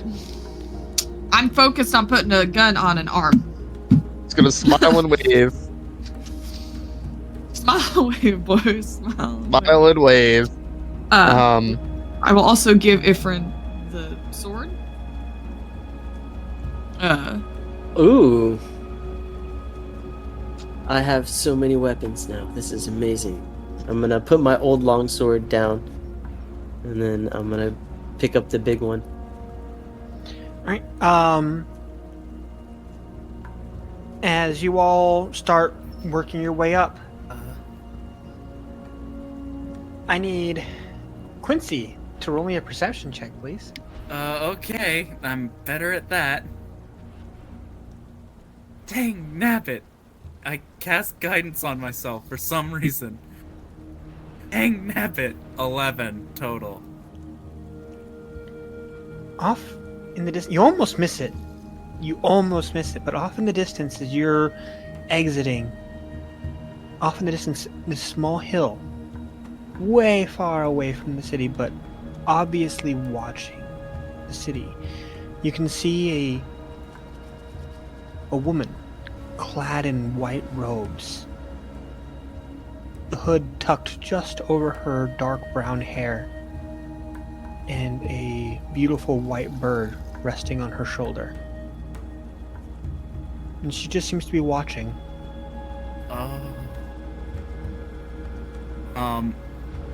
I I, Taylor, know who that is. Would you like to roll a religion check? I mean, would you say he has advantage considering his occupation? Let's give you advantage on this one. Okay. 21. Oh, a nat 20. You know immediately that standing upon the hill, watching you all, watching this conflict about to unfold, is the Wanderer. Oh boy. Prepared to escort souls to the afterlife. Hopefully not too many. He tips his hat respectfully in her direction. Okay, so before I go and give my big my speech to the troops to help them with the magic, so did the deal with Mr. Rose still happen, or did that get like timelined out? It did. Okay. How would I get him to come here now? You could just order it right now. Mr. Rose, I'm gonna need you here and your army to intercept the oncoming army. You see a flurry of black smoke right next to you. You see Mr. Rose standing there right next to you with that shit-eating grin on his face. Yeah. So, I thought you'd never go. yeah. Tell me, have you been listening to me the whole time, just waiting for me to say when to summon you, or...? Oh, no, I was waiting. Every time you say my name, I can hear you. Oh, so you haven't heard me until just now. Okay. So... just stick with me. Fight who I fight. Don't kill Marcus D-Man. Am I fighting the army or Marcus Demon here? Well, since you and I will be fighting the army a little bit initially, and then we're gonna go peel off and fight Marcus Demon. I want you with me, and as for your vampire army, I want them to intercept the oncoming soldiers. All right. And sounds good. Just to be clear, they are not to attack any non-combatants. They are not to attack anyone who is compelled either magically or with force. Well, that's going to be a problem. Then we can't attack any of the army. I meant... God damn it. I meant like with violence. Like if there's people with like spears held to their necks to... You know what I mean, don't... Oh, so if they're magically compelled, it's okay to kill them? No, if they're On our magically side, com- you goddamn if they are fucking magically nuts. compelled, do not kill them. But that's the entire army is magically compelled. Dang it. Yeah, congratulations. Corruption, right? Gosh. Don't kill anyone on our side, right? Can Okay, you just- delineate? Okay, just subdue them without killing them. You can do that. They're... All right. Whatever you say. You know what? At best, they're running diversion tactics to... We just need to delay that oncoming army long enough to defeat Marcus D-Man, so we don't need them to kill a bunch of innocent people. Well, mostly innocent. Look, you and I don't need to get into this. We've both been in that situation. You should understand. Yes, I do. Now, you see, he kind of looks over at Marcus Demon, who's just 60 feet away. Oh, we're off in here. distance. Literally over by the well. He has not moved buddy. an inch. What? Are we already here? He's just standing there. Yeah, so you guys worked out your way. When you saw on the hill, Marcus Demon was literally 60 feet away from the door. Oh.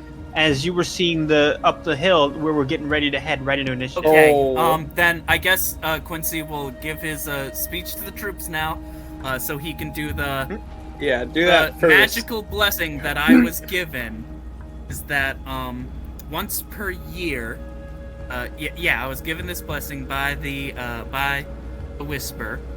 Is that once a year, I can cast heroism on as many people that can hear me.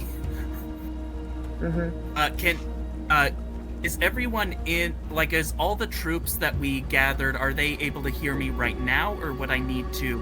Everybody except for the vampire army that you sent after the intercepting army. Okay, I hope they can survive, but, because they're also mind manipulated innocents. It's gonna be very confusing for them by the end of the day. Anyway, look, he turns to this new army of people from the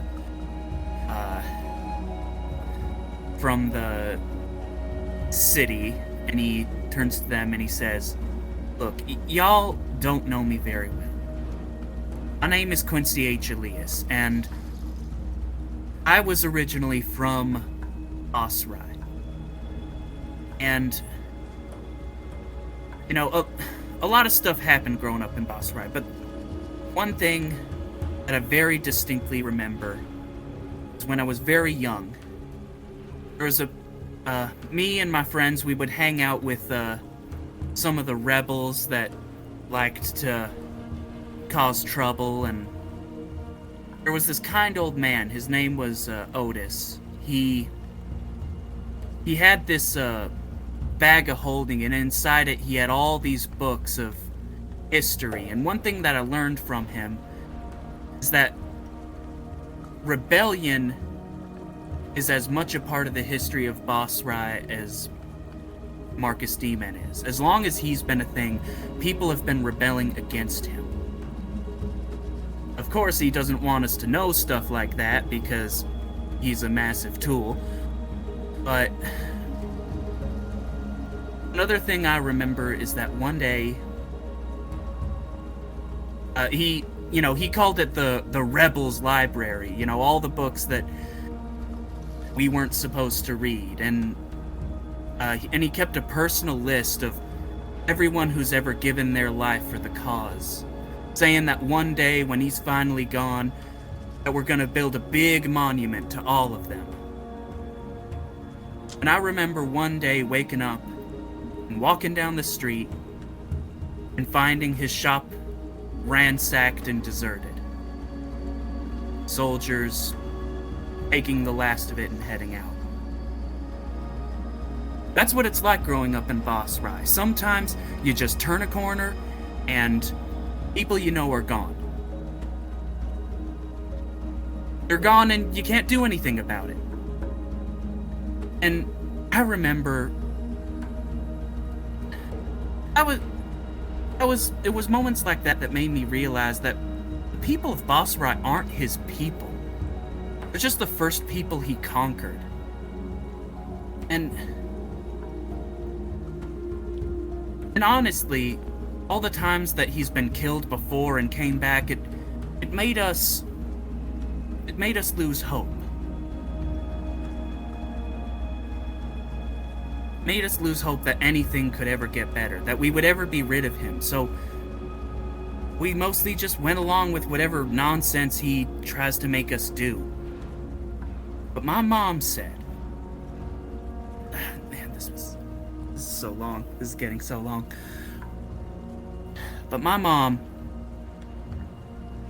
she told me that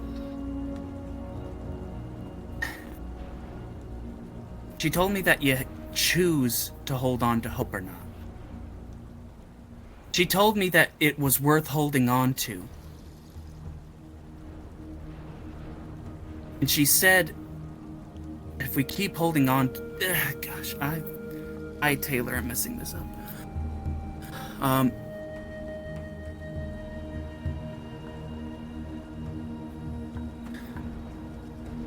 Hope is, I know it seems like a cliche or a stupid thing to talk about hope in a situation like this, but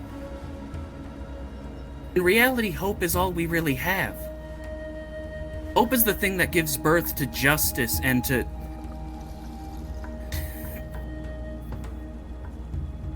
Hope is the thing that gives birth to justice, and it gives birth to courage. Because unless you believe that things can be better, you can't hold people accountable for making them worse. Unless you believe that that there's a bright side at the end of all of this horror, then how else are we gonna face this horror? And it is horrible. It's horrible what he's done to you, what he's doing to us, what he threatens to do to the world.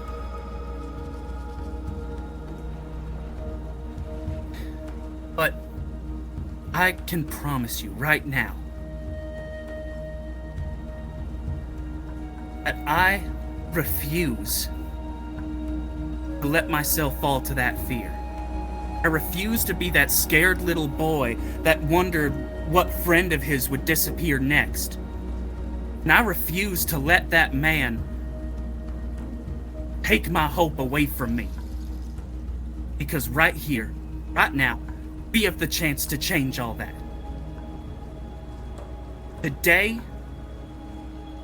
when we win, when we defeat Marcus Demon once and for all, it won't be because of big shot heroes like us threw our weight around.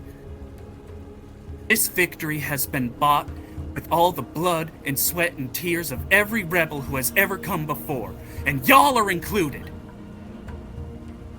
So are we gonna let him take our home from us? Are we gonna give him another land to conquer? Or are we gonna rise up and finally see the end of him once and for all? Who's with me? And yeah, I do my heroism on everyone. Banjo screams at the top of his lungs, "We're gonna kill you, Marcus Demon! No matter what!" Roll for initiative. Oh, I didn't get to be debate? Well, I mean, I think we're still hidden right now-ish. So I got a 4 because I rolled a nat 1 on initiative. Banjo got a 10. That was bearing the lead right there. Also roll the 4. Fuck. I got a 5 total. Let's go. I got 21. Hell yeah. Got 12. Quincy, you did great. That was awesome. It was a lot better in my head. No. That was You good. did fine, bud. It was beautiful. You did awesome. So, starting off real quick, Ghost, what are you doing? As this speech is going on, you're preparing to do what you were planning on doing. So what is you're exactly doing? Because you get your full free action before we enter the initiative order. Cool. I'm taking Banjo and Trover up with me. Okay. Is there there's a tunnel that leads behind to where Marcus is, right? No. So it leads directly up 60 feet. So you guys came out those doors. All right. So there's no way. All right, because the way I pictured it was there was one side and then there was a tunnel to another side. But now that I got that, I'm just gonna move with Trover and Banjo to a spot. Let me see the map where Marcus isn't focused on the church. So probably towards like the docks, like the far right side ish. Okay. I'm gonna look at Banjo and Trover. Gonna tell them, remember you two. When you run, you gain 1, but if you move forward, you gain 2. And then he's gonna step out and be like, "Hello, Marcus. It's a pleasure to see you." What do you look like? Let's say. The Scarlet Plague. The one and only. Well, I suppose it's time I put your head on a pike as outside Boss Rai. Well, I mean, you can certainly try, but there's one thing I know. It's you have no idea what you're fighting. You've barely scratched the surface. And I'm gonna flick up the invisibility hood and start moving around. All right, and that'll bring us to Marcus Demon's first turn.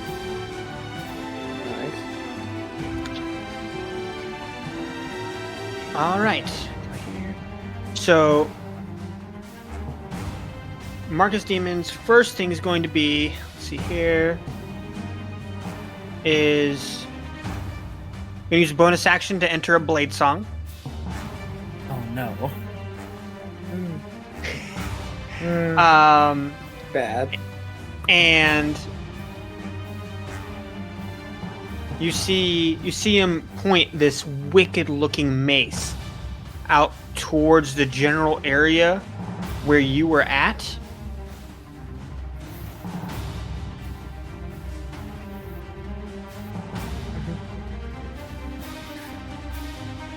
And creates cloud kill.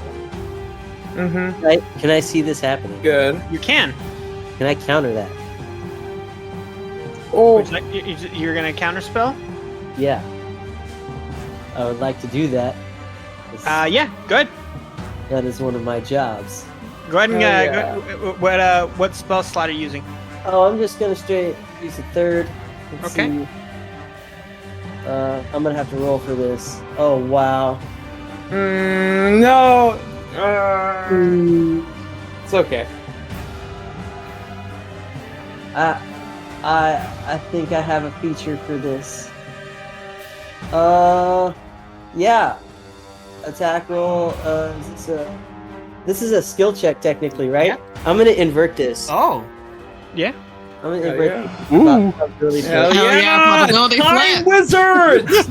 Yeah, let's go.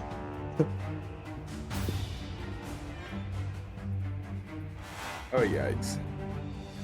Like, ooh, that was a real 50-50 right there.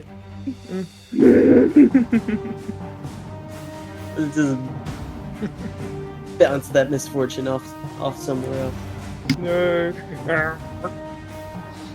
So Yeah, that would be a 20, right? On the opposite side of a 1. Yeah. yeah. The counter the spell. Yeah, so you completely counter his spell. I'm sitting there with the smoothie just like unfazed. He kind of looks over at you, just sipping your smoothie, and turns around towards you,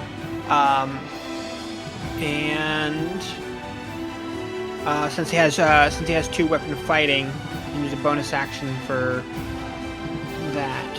I actually used a bonus action for Blade Song, so that'll be it for his turn. As he starts realizing that you are a caster Ifrin, and is going to be moving directly after you. Question. Mm-hmm. Is he on foot or is he riding something? He's on foot. Good. All right. That will bring us to Quincy.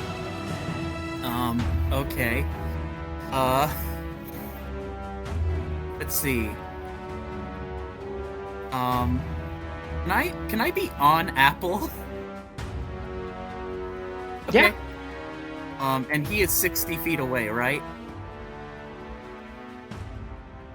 That's correct. Okay. I am going to move 40 feet forward with, yeah, I'll move 20 feet forward with... Hold on, how close do I want to... Okay, yeah. I'll move 40 feet forward. So I'm with 20 feet away from him.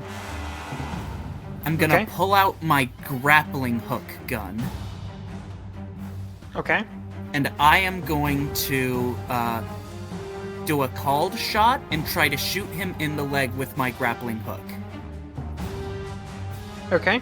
Oh, well, you know, I could... Nah, okay. I'm also gonna spend a grit point to do so to make a shot with advantage.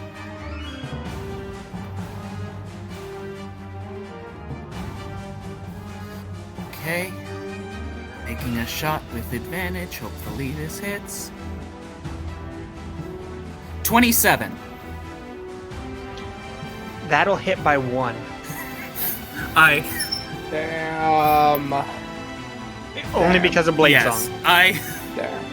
I fire. Oh, good blade singer. Yes, I fire the grappling hook through his leg.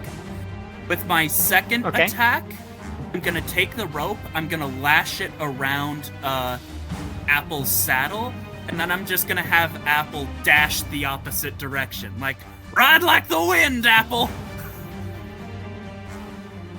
Alright. With a, while he has a grappling hook through his leg. Yep.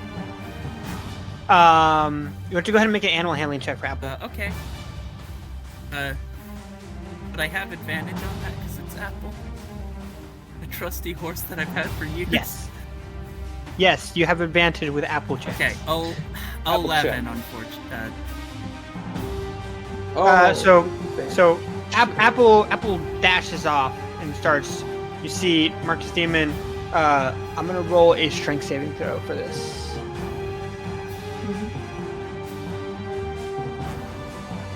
Okay, that's a 14. So you see him get yanked down onto his back, start dragging through the dirt away, away from you all. Anything else your turn? Let's see. That was. You know what? Just because I think it might be funny, for a bonus action, I'm gonna use my War Priest ability and make. Oh wait, I can on the first round of combat make an attack with.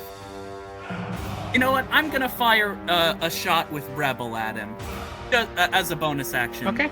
Just because I can do that for free. Okay. I'll do this one flat. Ah, dang! Only a 17. That'll not hit. And yeah, that'll be all my right. turn. That brings us to Tig. Okay. Shoot him. Well, shooting him is actually maybe not in my best interest at the moment because I would have to get a natural 20 in order to hit him. Which is not great. Not good. Not great. I am. I was planning on shooting him, and then you said that it was by 1. I was like, well, shit. Shit, damn, fuck, bitch, slut. Ah, okay. God damn it. God damn it. God damn it. True, we gotta get the weapon. Okay. Yeah. So. I have a good way about that. So how close together is us? Are all of us? So you all except for Ghost, Trover, and Banjo are all near the door for the well, and then Quincy moved up. Yeah, I moved up, shot him, and then dragged him over closer to us. Yeah. So, and then so you all are near that door to that blue building, and then Ghost and Trover and Banjo are all near, like southeast of that red building right there, near the southern part of that well.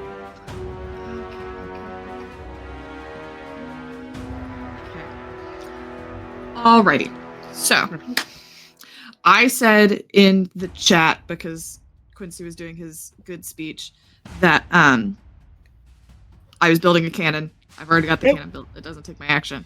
I'm using the protector cannon so that we could get more hit points on us.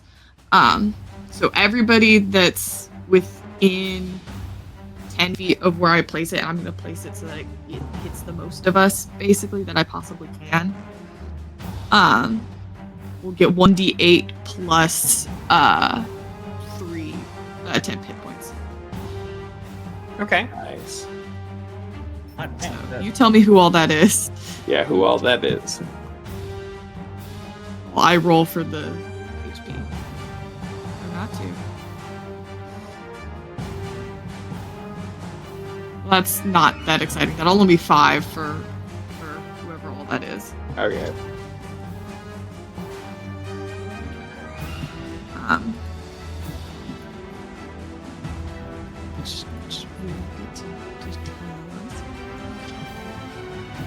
right. So sorry. What was that?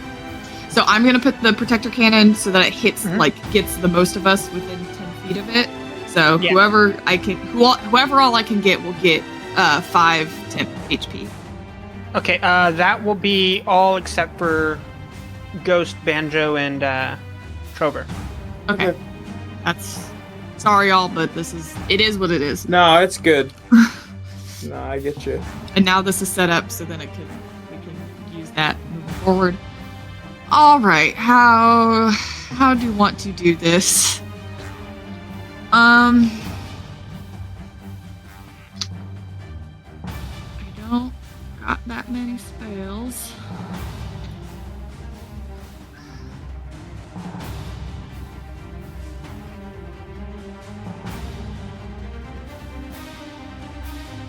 The AC is really what you're bringing up. I need something that's a save and not a.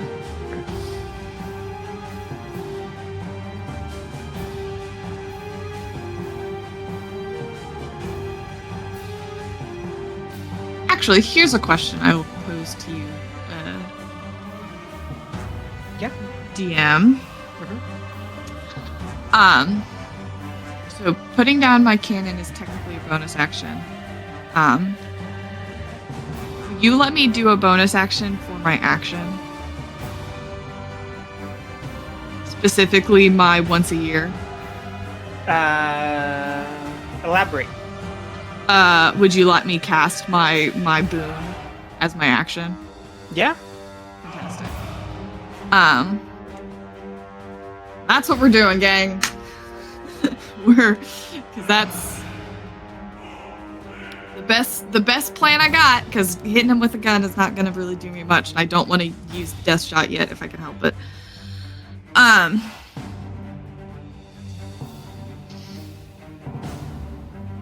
All right. I am through the use of the powers that are at the judge. Casting Blade of Disaster. First attack I'm going to be able to make with advantage. Okay.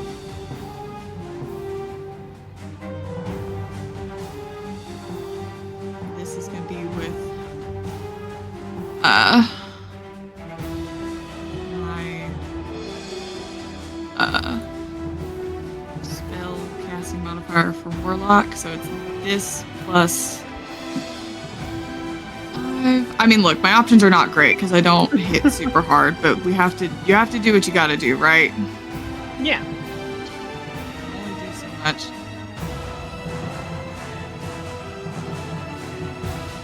It doesn't matter. This is nothing. I get to do at least one more attack with it. That first one was a 7 with advantage. Very exciting stuff. Very.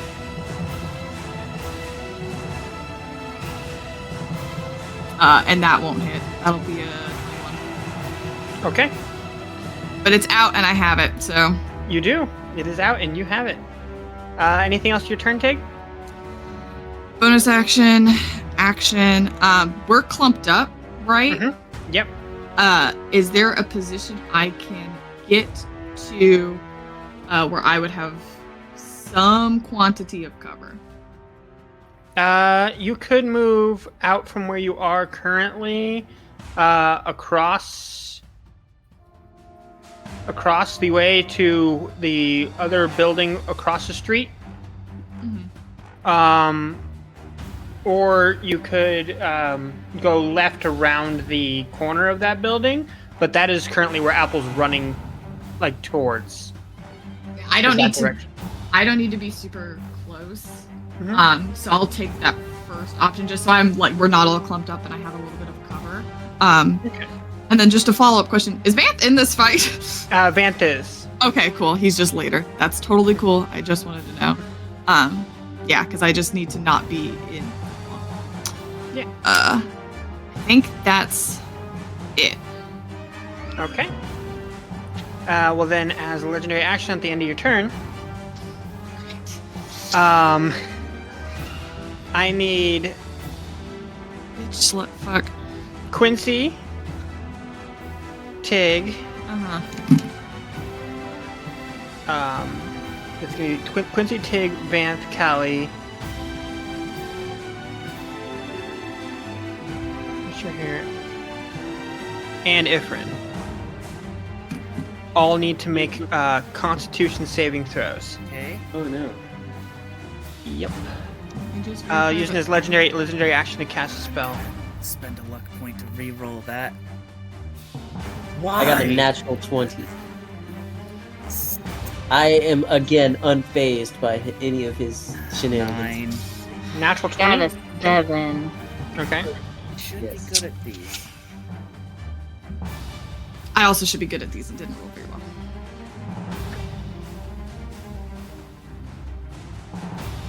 Oh, and this spell is also verbal only. So, but also Marcus Demon has Warcaster. Yeah. But I want to make sure that there's no material components. So, like, since he's being drugged right now, still be able to cast it. Totally fair. All right. So for those who failed, here's what happens. There's this giant, smoky black ball of dark red and black energies that just appears around you all. It smells like ash and brimstone with a faint hint of pomegranate as well, as you feel this crippling, dark, decrepit energy pulsating through you all. And those of you who failed are going to take 31 necrotic damage. Those of you who succeeded take half. Jump. What's half of 31? Put it at 15. Ow, that still hurt. And that's a legendary action. So that'll bring us up to Aurora.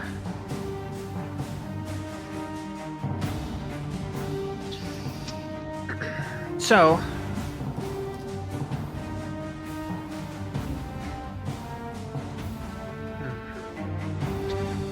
okay. All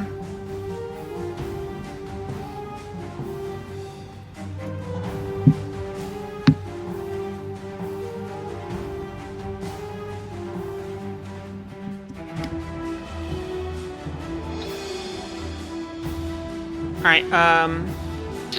Aurora kind of reaches over to you, Callie, taps you on the shoulder as you turn invisible. She casts invisibility upon you.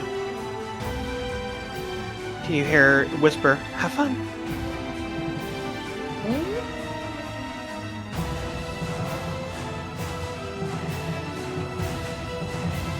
And that'll bring us up to Ghost.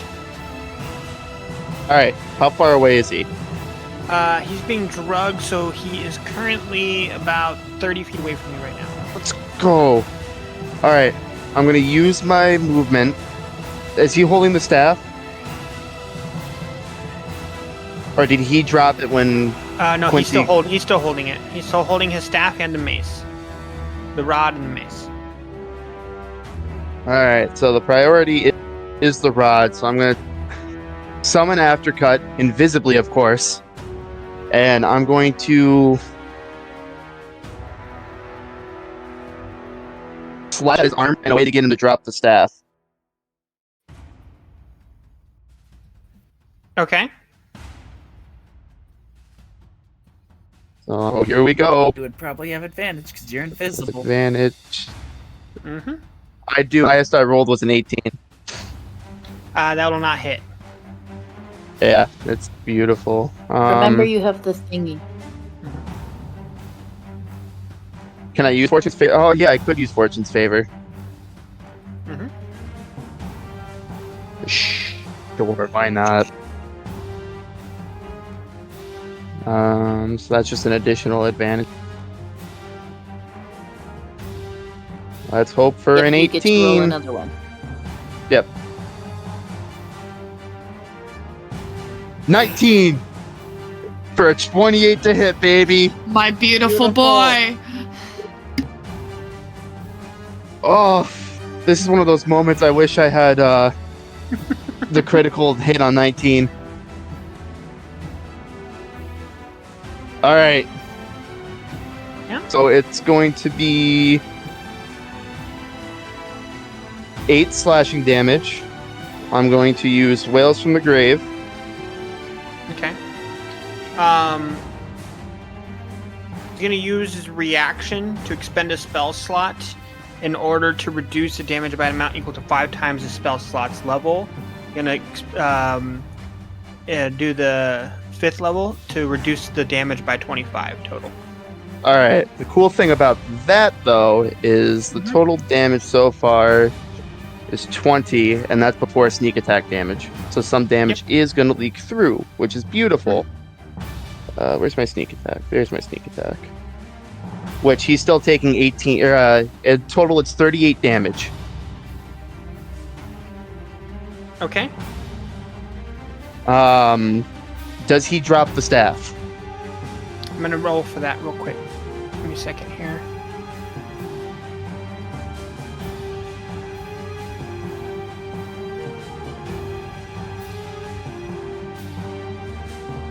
No, he's still holding on to it. Shit. Then. Quick question: were you rolling an ability check or saving throw to hold on to that? Yes. Can I silvery barbs? Let's yes, go, Kelly K. And then I would like to give, I think Quincy advantage. I rolled higher that time. The first roll was a 15. The second roll was a 19. Do you want another silvery barbs? Okay. Have So another we one. have advantage for mine. That we have to beat. Have another one. He drops it. Yeah. Let's go. You little bitch. You little coward. Suck my dick, Marcus Demon. Absolutely. That feels Suck good. Banjo's dick, Marcus. God damn Banjo. it. Yeah. Banjo, who are you giving your advantage to? Well, Quincy had it, so Schmost. How Cool. about go? I'll take an. Actually, it'd be a. Give it Do you to Do you have to see the target in order to give them advantage? I'm right next to Ghost, right? But No, I'm up at Marcus Me, Damon, Ghost, invisible. and I Trover. already have advantage. Oh, you do? Okay. Yeah. I'll go to Trover.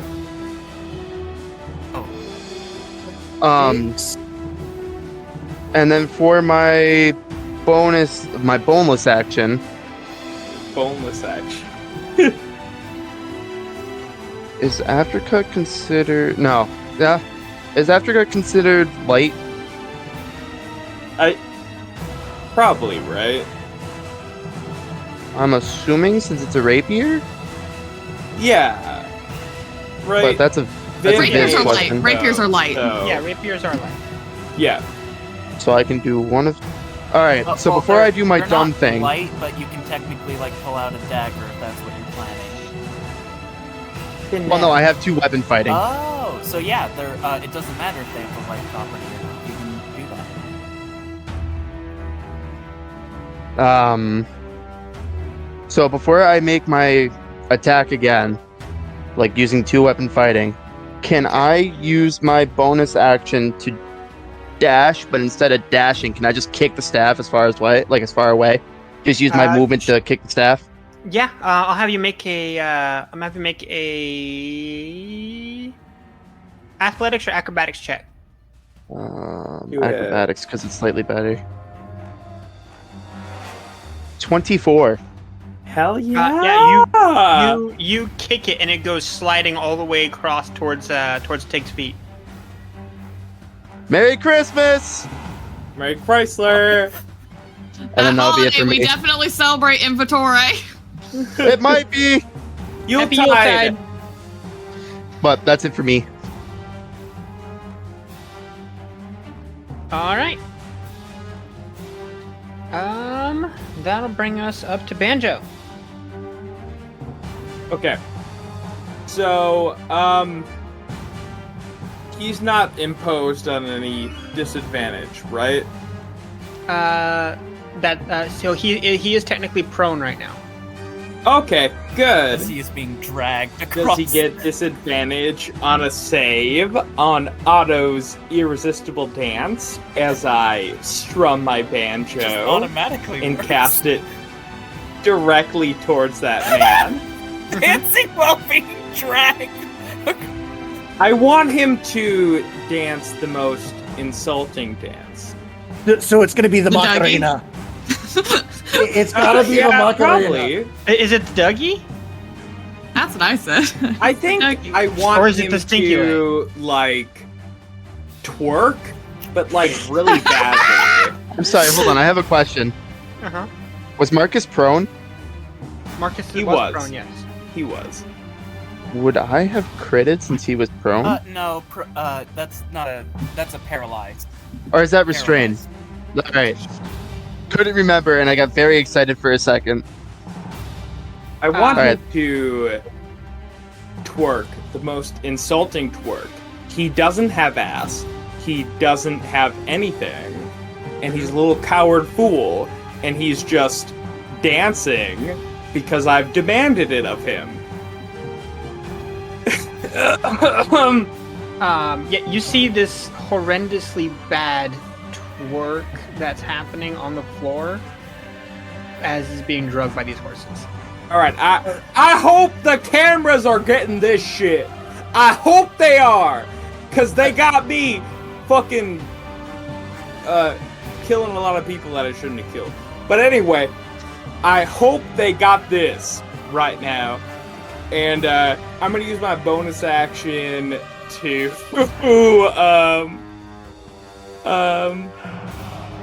Bardic Inspa. Let's see. Can that stack? Can that stack? Can what stack?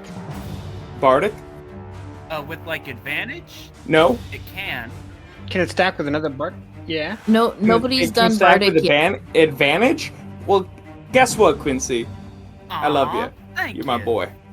You're my boy. Yours is a D8, right? D8. Absolutely. You get a D8, my brother. Oh, I. That's about it for Banjo. I hope that you're insulted. Mr. Yeah, what's Marcus's Mr. reaction to that? Marcus Demon? He doesn't really have a reaction besides his face being in the dirt right now. I hope that he is, hope he's upset. I hope they... by the way, I know I said it before. I hope the cameras got that. That this man is a clown. Anyway, end of my turn. Thumbs up.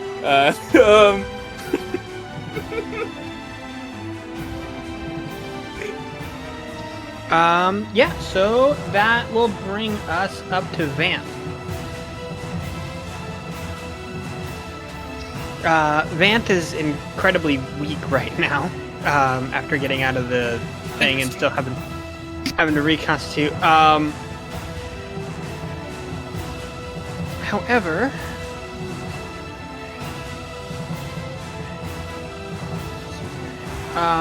you see that kind of raises his hand up towards Marcus Demon. You see this crackling purple beam just goes darting out of his hand towards Marcus Demon.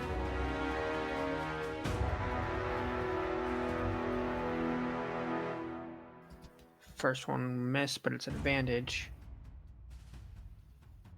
That'll be missed even more. Yeah, because he's flanked by me.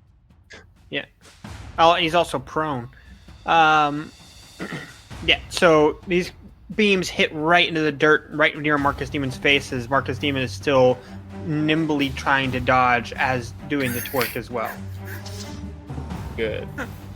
And that'll bring us to Callie. Okay, so how close is the staff to me? Let's see, go over by 6 feet, so about 15 feet away. Okay. I'm already visible because of silvery barbs. Mhm.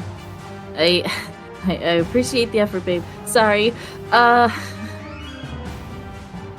was worth it. can I run and grab that?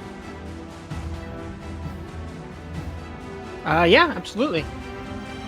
Okay. Does anything happen when I do?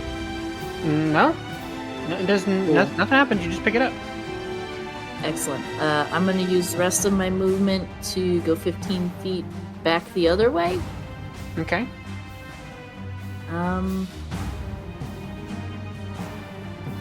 So all of my movement, did object interaction. I'm holding this, so I can't really use this really cool axe.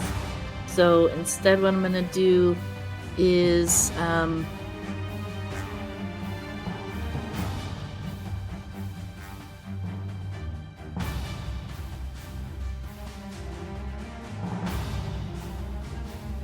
whole lot of really good options here.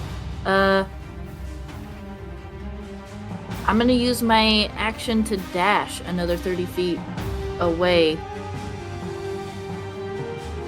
Okay.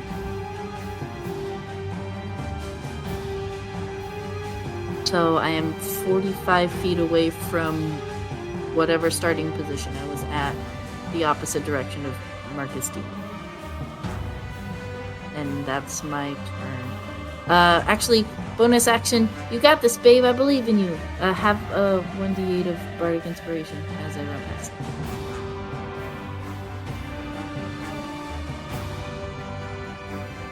Okay.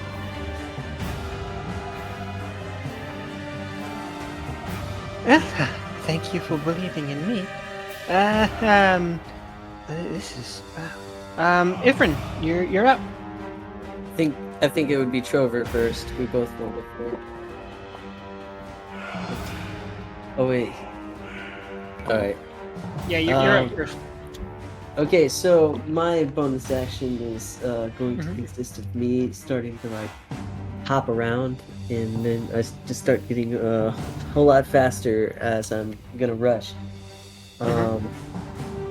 So my movement speed is now 50. Could I reach him with 50 feet of speed, or if I dash? Yeah, you could reach him. Okay. I would like to actually dash ahead of him, kind of where Apple is going to be, and then set the smoothie down to where he's gonna show up at, if I can. Okay. And then essentially get ready for him to for this. Okay. So will that be it for your turn now? Yeah, I think that's all I'd really be able to do. I use my bonus action to rush, and I'm Okay. wearing the smoothie. Okay. Trover? Yeah. So I'm gonna run to Kaliki and be like, are we gonna relay run this, or do you want cover? Oh, you're super fast. Actually, I'm just gonna pass it to Trover. I'll cover you instead. How about that? I'm gonna take the staff and run 45 feet away, and then use my bonus to dash behind the building where the only person that sees me go behind this building is Kelly. Okay.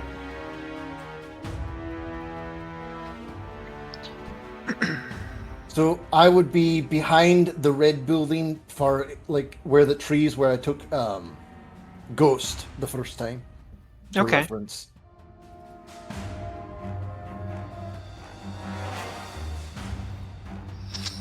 All right.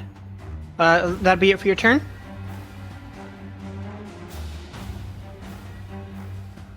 For now, that's gonna be it. Okay. That will bring us back up to Marcus Demon.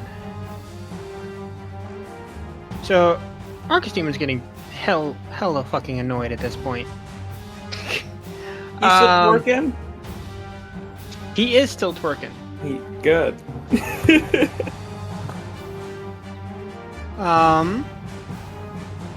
here, let me double check.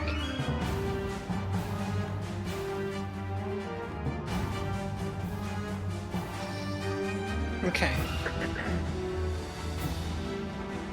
You see that Marcus Demon kind of angrily grips his mace, looks around at the battlefield, and kind of just yanks his leg straight through the grappling hook part. You can see just this huge gaping open wound. And let's double check here.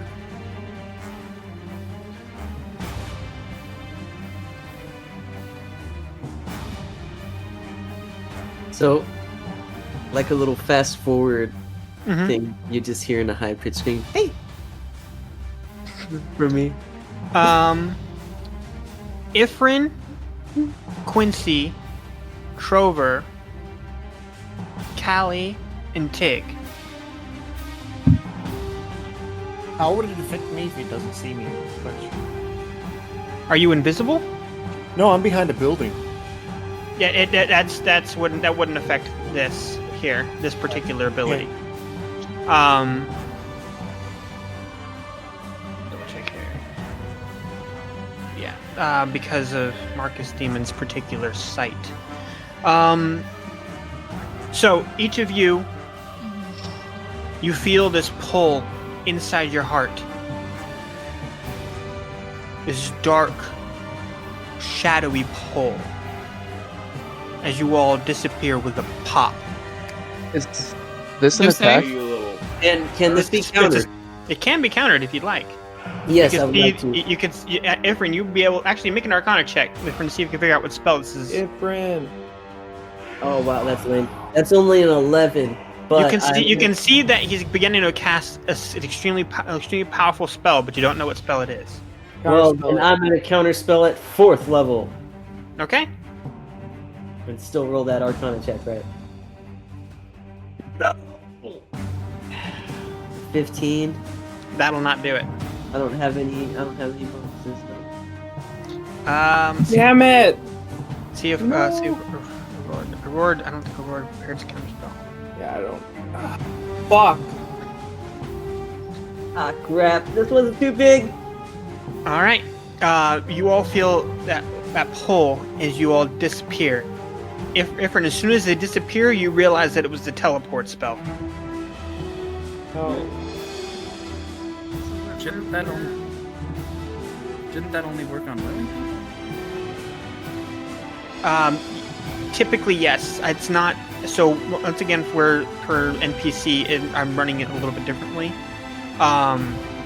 because of Marcus Demon's particular heritage. Marcus. However, you can see the rune that's left in the impression of where Marcus Demon was. You can see it is what looks to be an ancient abyssal rune that, Ifrin, you recognize it as, because you recognize it from your time that you spent there, however brief it was, because you remember that it was emblazoned on the side of a wall as a rune representing Liegmeyer. Liegmeyer. Bitch, fuck. Dick Demon. cut, son of a. Say that out loud. Can I ask, quick? Was So- he twerking while doing this? He's no longer twerking. Ah, shit. I have a question. If I were to just, let's say, do a little bit of a minor paradox right now. Mm-hmm. Oh shit. Would that allow us to return to the battlefield for a hot? Let me double check my minor paradox real quick. I want to make sure that's not a major paradox thing.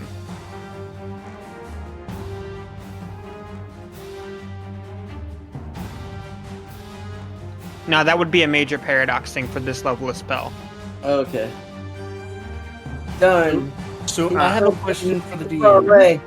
Well, real quick. So as this is happening, Vance sees this happen, and you can see that he looks at you, Ifrin, and immediately says, I can make a teleport scroll. Just get everybody here now. Group hug, everybody! All right. As this is going on, Trover, what were you saying? I was going to ask, would I have enough time? Like, would we feel this coming? Like, the people feel this coming? Like, that are getting teleported, would they feel they get teleported? Is part one. Maybe I'm not hearing you right. What'd you say? So, would Trover feel that he's getting teleported somewhere else? No. Because you described that we feel something in the heart. Would like Trover feel like something's awry? Because what I was going to ask is, if I drop the staff, would it stay in its spot or would it come with me? You can go ahead and roll. Roll a sleight of hand check. That's a 26. So basically what I'm going to do is I'm going to do it in a way that Ghost sees it. The staff is now just sitting by this house on the ground where I went behind. Okay. All right.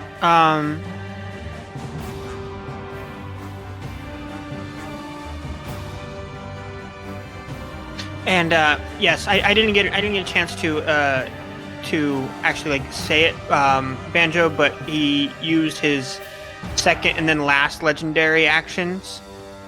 Second legendary action was to break off of that Quincy's grapple thing, and the last legendary action was to break off the Otto's irresistible dance. I was using the bathroom.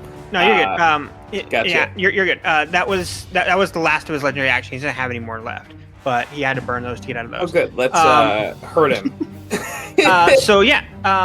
So there's going to be a round of combat from everybody who is separated in Leaguemire before everybody who was left behind in Angler arrives. So that's the end of Marcus Demon's turn, which brings us up to Quincy. It is Quincy, Tig, Callie, Trover, and is that it?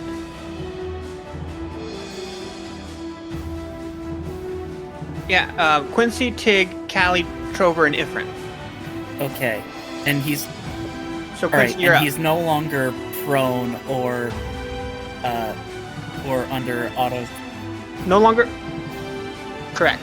He does have that huge gaping hole in his leg. Okay. Hurt him. I'm going. Also, you got the bard. Yes, I do.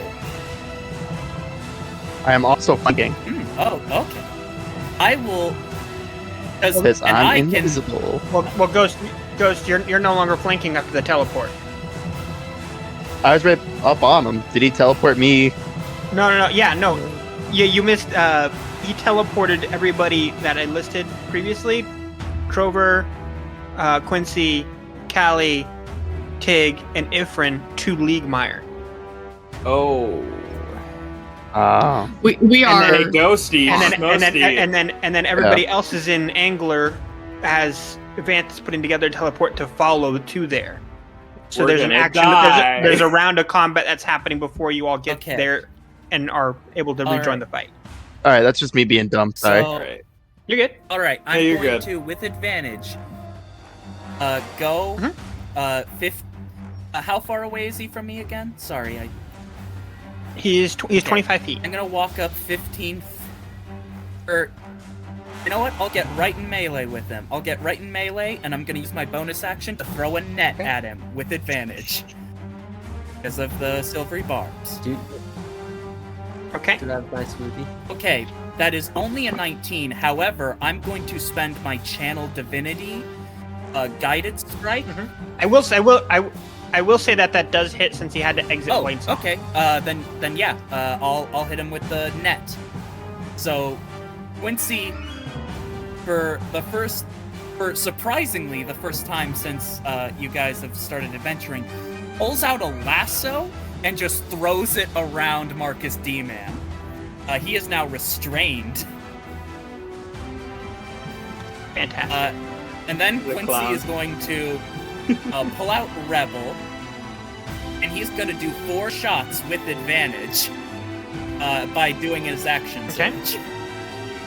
Absolutely. So 26. King. That'll hit. Aim for the legs. Yeah, This is my obviously king. non-lethal. 29. This is my best friend. No, this is my best friend. Fuck you. 25. Hey, we can both be. I know. Both be. Quincy's nice. Good boy. And He's a good 32. boy. He's shooting them. All of them Okay. Oh, So, goodness. oh wow, and this is Rebel, so let's see. That's Oh, how goodness many me, extra Dios dice mío. are when the chamber is empty? 3 additional. Okay. So that's 2 for 6d8. And then Who do we appreciate? It's Quincy. so a total of 11d8 plus 20 is the total damage for all of this. Non-lethal. I am mostly Blowing his legs blowing his legs off. Then like a crown or anything. He is not wearing a crown currently. You can see that he is wearing what looks to be this really intricate-looking hide and plate armor, and he has a mace in his hand. But he does have like a helmet or some kind of head protection. Oh, No, he does not. Okay.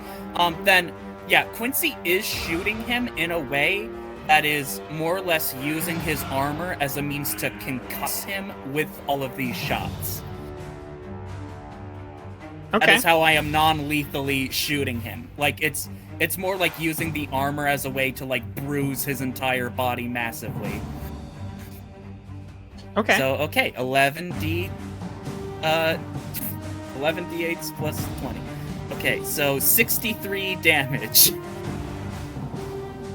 Okay. Oh wait, sorry. I did that math wrong. Hold on. You know, So, hold on. 3 times 4 12. Plus 60. Sorry.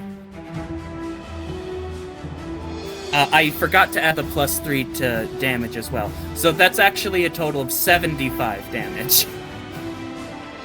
Okay. He is looking bad at this point. good. And I'll stay right up in melee with him, just staring him down. Okay. I'm gonna double check something here.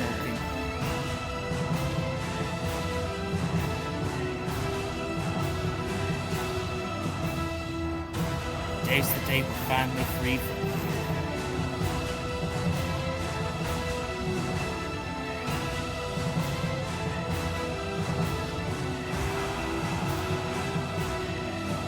Okay. All right. That'll bring us out to Tig. How fucked does this fuck look? About as bad as Leaguemire all around you. Great. This is wonderful news. Goddamn, I'm guessing also that goddamn my bitches. disaster blade didn't get to come with me because you hate me. And that's fine. And Ifrin is here. Hi. I'm gonna shout at Ifrin and be like, Ifrin, is he fucked up enough for you? Do I have my smoothie? Asking the important questions. We need to know about the smoothie. All right. Sorry. Got disconnected there for a second. Repeat. I was preparing to set it down where he would show up, and then I got teleported. Do I still have my smoothie? You do. It's still in your hand. We have to get back there. To Guy. We don't see him, right? No, he's No, here. he's here with you. Here. So if we can get this... Yeah, I just lassoed him and blasted him full of holes. Knock him out if you need to. Yeah, knock him out if you need to. Yeah, I'm gonna say something to Marcus. Marcus, I've been hunting you for a while. You sure are an ass, you know that. Yeah. Why don't you all go ahead and do it then? Finish me off, huh? Because we know better, you You dipshit. goddamn fucking will, you goddamn. You ain't here. I'm here. I'm thought here you right didn't now. know. I'm fighting him. No, you're not. We teleported. You ain't here. No, Banjo wasn't one of the ones teleported, right? No, He's you with weren't. us who teleported. He teleported Wait, with was us. I? You didn't teleport. You're back in Angler. Yeah, oh, he teleported. He came with Yeah. us. I get you. I'm like, the ghost of Banjo comes in and says, Ghost fuck of you, Banjo, bitch. you goddamn fucking. No, this is all in everyone's head at the exact same time because this is what we know. This is the spirit of Banjo would Banjo say. yelling at This the is the brain sinner cell. as the donkey. It's the one brain cell. It's the brain Joe, if you will. The brain show. Absolutely. Incredible, Well, I didn't incredible realize work. he teleported with everybody else. No, it's All right, take a turn. Okay. So this is what we're gonna do. He looks real fucked up. None of this is lethal. I have to stress enough. I'm not doing anything with the intention of killing. I'm doing with the intention of knocking him out. Okay. Because we need him not dead. Okay. I'm gonna shoot him in his neck. Fantastic. As God intended, Yeah, as the judge intended, I'm gonna shoot him in his But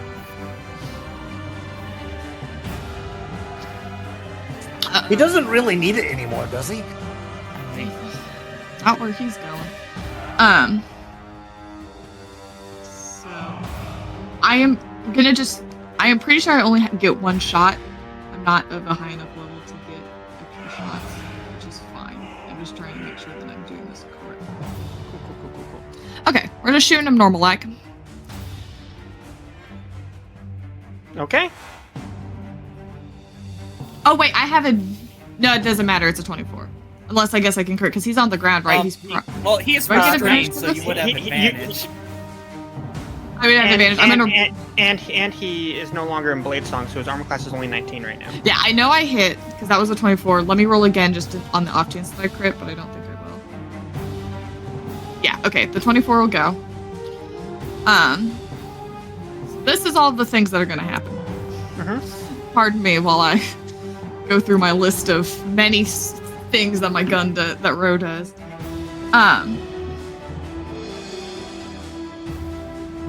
So he'll take 2d8 plus 1d4.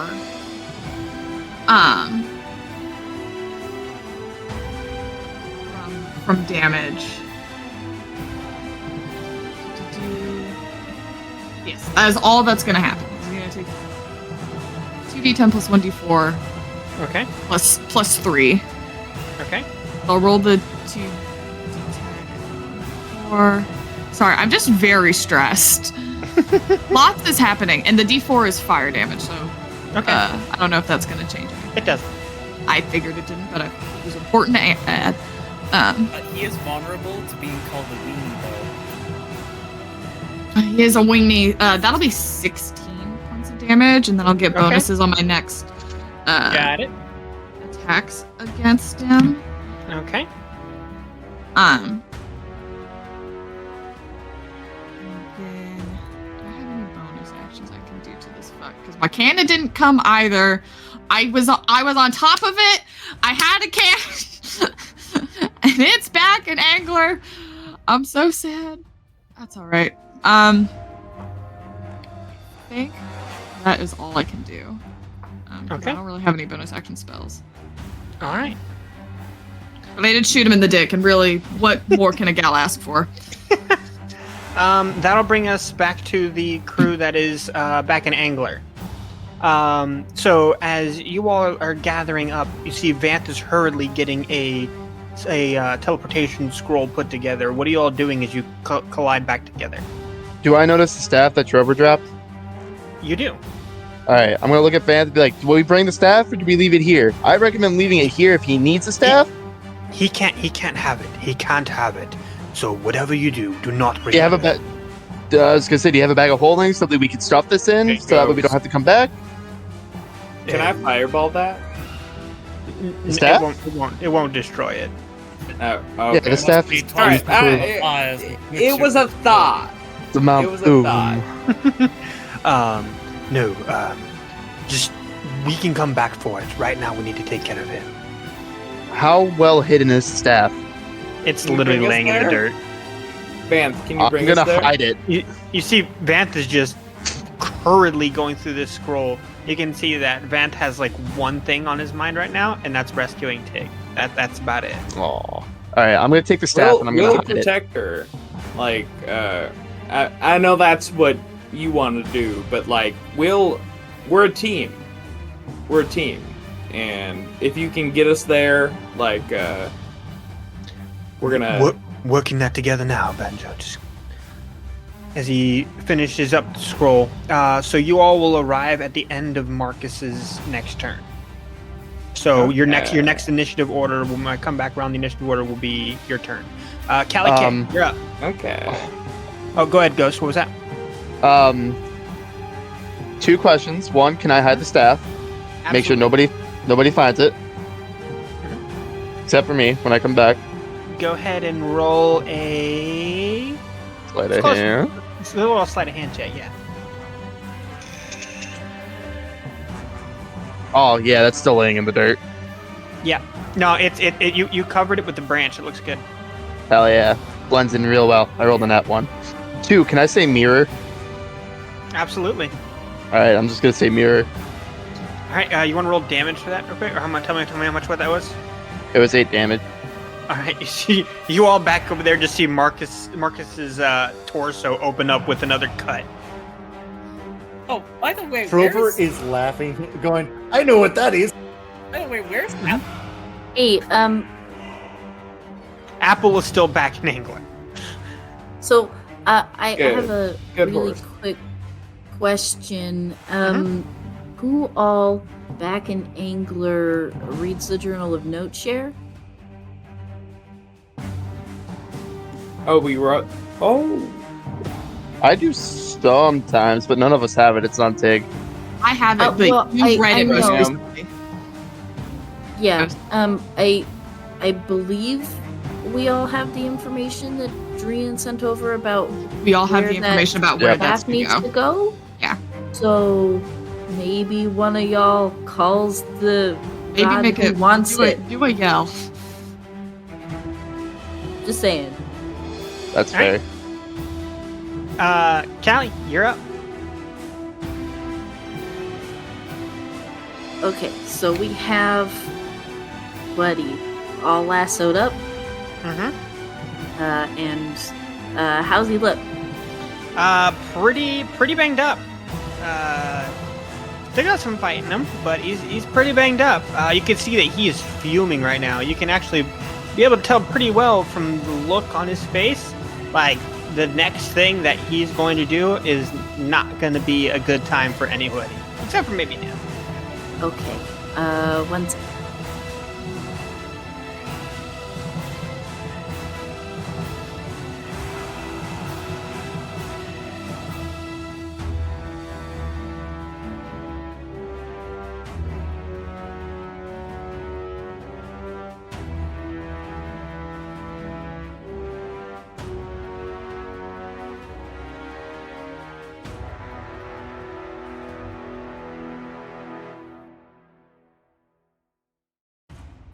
Okay, I am going to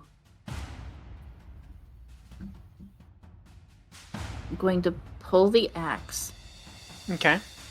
and I'm going to use mood music Okay. to cast command. What level is that? Cast that through the axe. It just says command. It's just the base level. Okay, so level 1. Mhm. Okay, the word I'm saying is don't. and he has to make a wisdom save. He's gonna counterspell. He's gonna counterspell the axe. Oh, you know what? That's fair. You're gonna be able to counterspell the axe. It's a wisdom saving throw? Yep.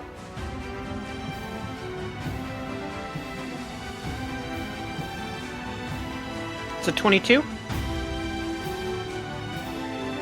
Yeah, he's Less silvery right. barbs. I can't. Silvery barbs is a reaction. You can't do Which- on your turn. Can you do that on your turn? Yeah, you can. Yep, I Yeah, because you will could in theory silvery barbs. counterspell. You're And gonna I'll give- silvery barbs? Yeah, and I'll give Quincy the Hey, advantage. thank you. Thank you kindly. That is a 19. That still saves. But hey, you got advantage now.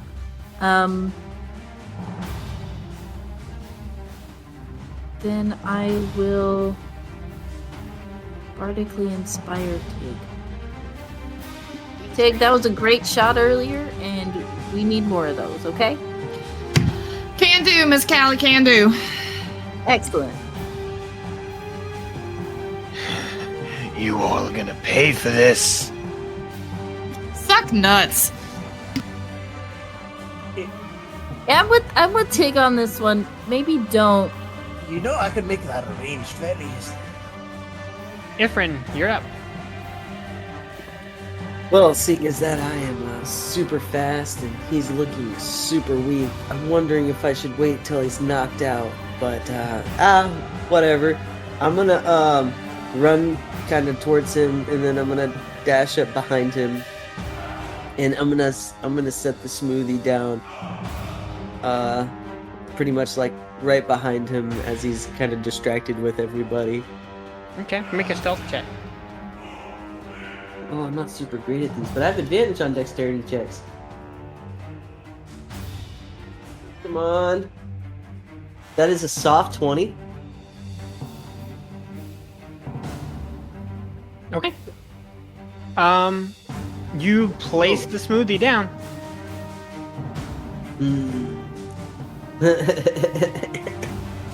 Ooh, this is gonna be fun. So, in order to activate it, is that like a whole other action, or is it gonna Yeah, you'll have to activate it on another action. Darn. But it is now placed. But you'll have to activate it on your next turn. What should I do to mess with him then? I am going to then like split into 3 as I cast mirror image on myself. Okay. All right. Then I start taunting him. All right. You see that he is singularly focused and pissed off at Quincy right now for having bound him twice. Trover, you're up.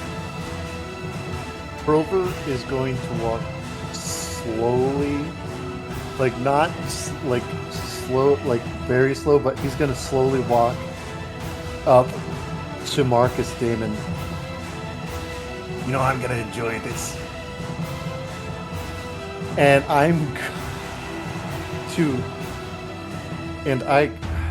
is he very badly hurt, like near bleeding? Like, would he be considered bloody or close to death? He is bloodied right now.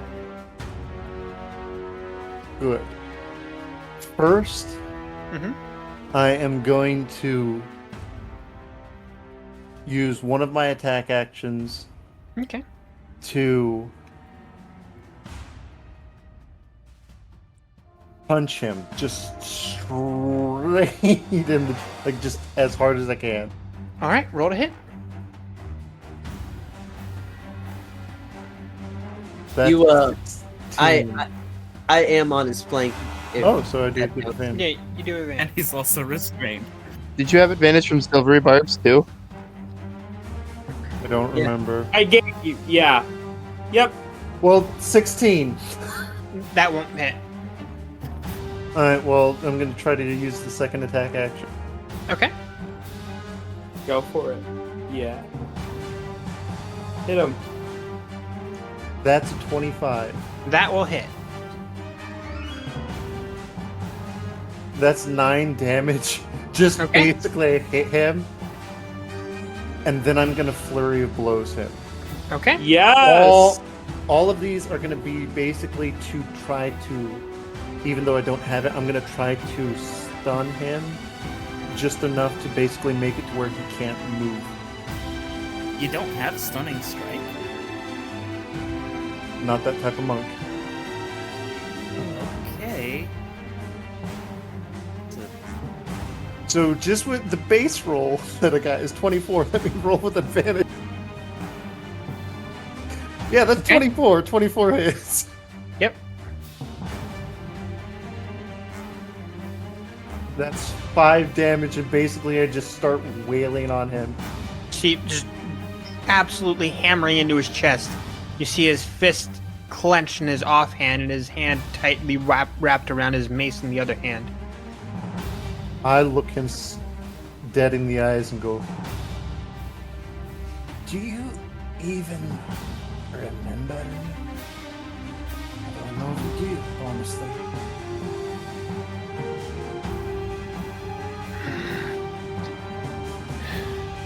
Looks up at you, Quincy. You holding on to this lasso, having tethered him down twice now. Everyone else gang up on around him as you hold him down. Perish. It's power word kill at 9th level. No, I don't think so, friend.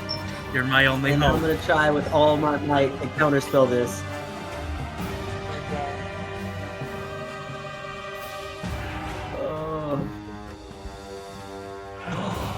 That's a 27 to counterspell.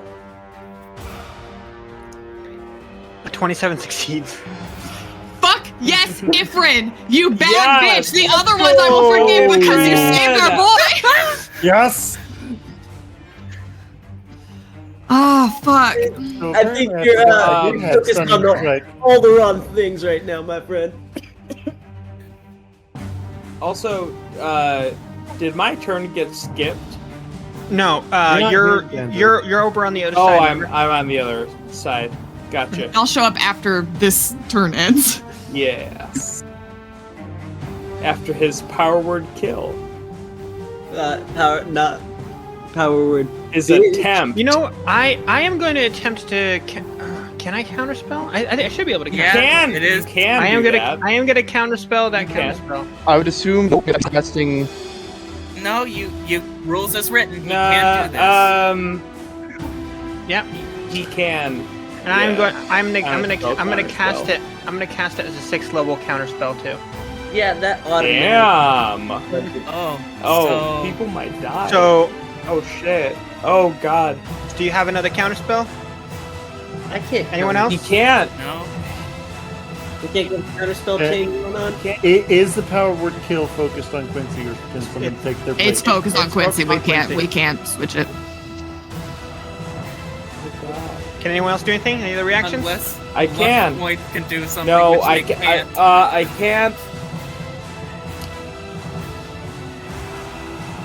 So, Quincy, you feel this sudden bursting pain in your heart as you can see this white clothed hand on your shoulder as you feel your body lower to the ground slowly as the fight is going on extremely slow all around you. What are you thinking? What are you doing as this happens? Oh. He sees a hand on his shoulder. I imagine wrapped in white clothing.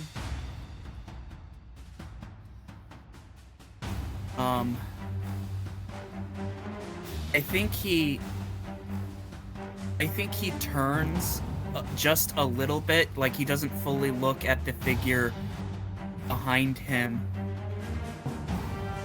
But he's like, It's all right. It's okay. Everything's going to be all right. But I need to.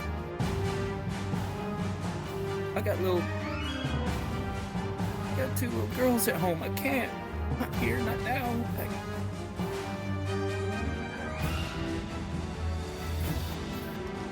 Sadly, that is never for us to decide.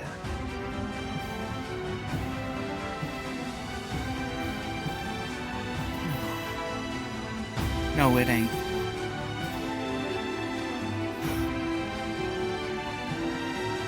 You fought hard long enough. It's time to rest. Can we wait just a minute? Just 1 minute. And if I can't be revived, then I'll go. No fuss. Promise. But just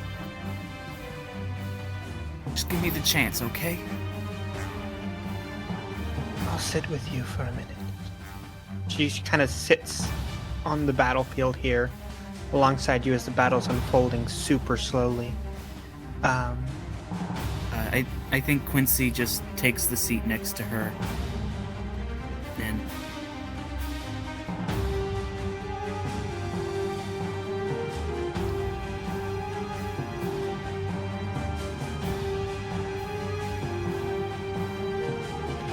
And that'll bring us up to Tig, as you see Quincy's body just hit the floor, gray and pallid, as the rope drops from and around Marcus Demon's feet.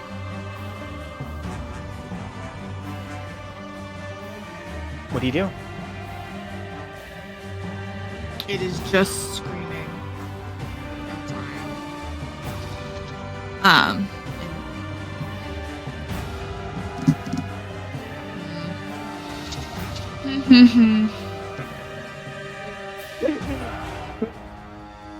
Was that the end of his turn? Did we get back? Yeah, you guys are up on your initiative order. You guys are appearing as this is happening. Before I teleport, I just want to shout to the darkened that the staff is underneath this tree branch. It's so very well hidden, and then get out of there. Okay. Okay. We'll address that later. Y'all won't. So y'all show up, and I am screaming and crying, and Quincy's dead on the ground. Quincy's dead. We see this. Yes, but it is still initiative, so you still be acting on your initiative order. And I am still next. Where are we at on that? He is dead.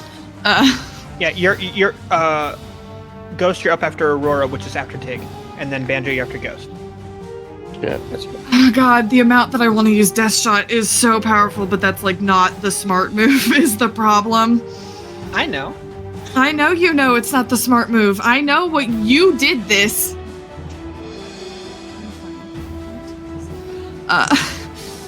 Fuck.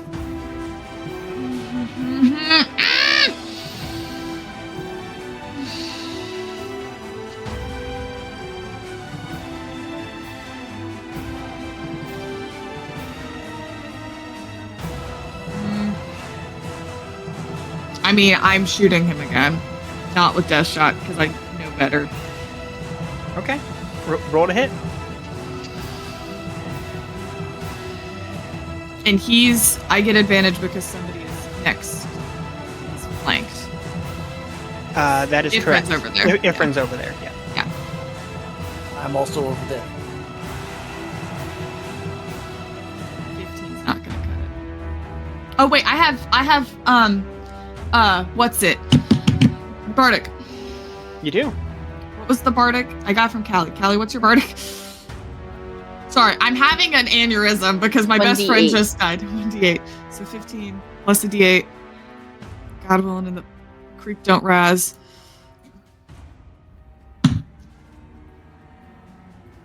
That doesn't help anybody. That doesn't help me. That doesn't help God. That doesn't help anybody. That was a 1, so all together 15 plus 1 is 16 plus 1 is 17, which is not enough. All right. That it for your turn, Tig?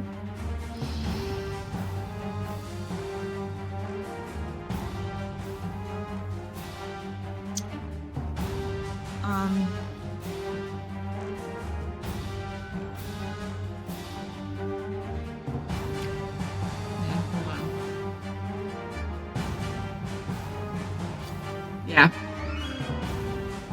That's it. That's all I have.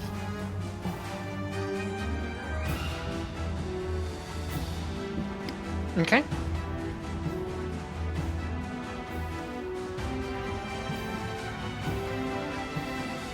I need to clarify something real quick. So, since Marcus Demon cast the counter spell on his turn, he doesn't regain that reaction until the beginning of his next turn, right? That's correct. Yes. Correct. Okay. So y'all need to fucking end him. Mm-hmm. All right.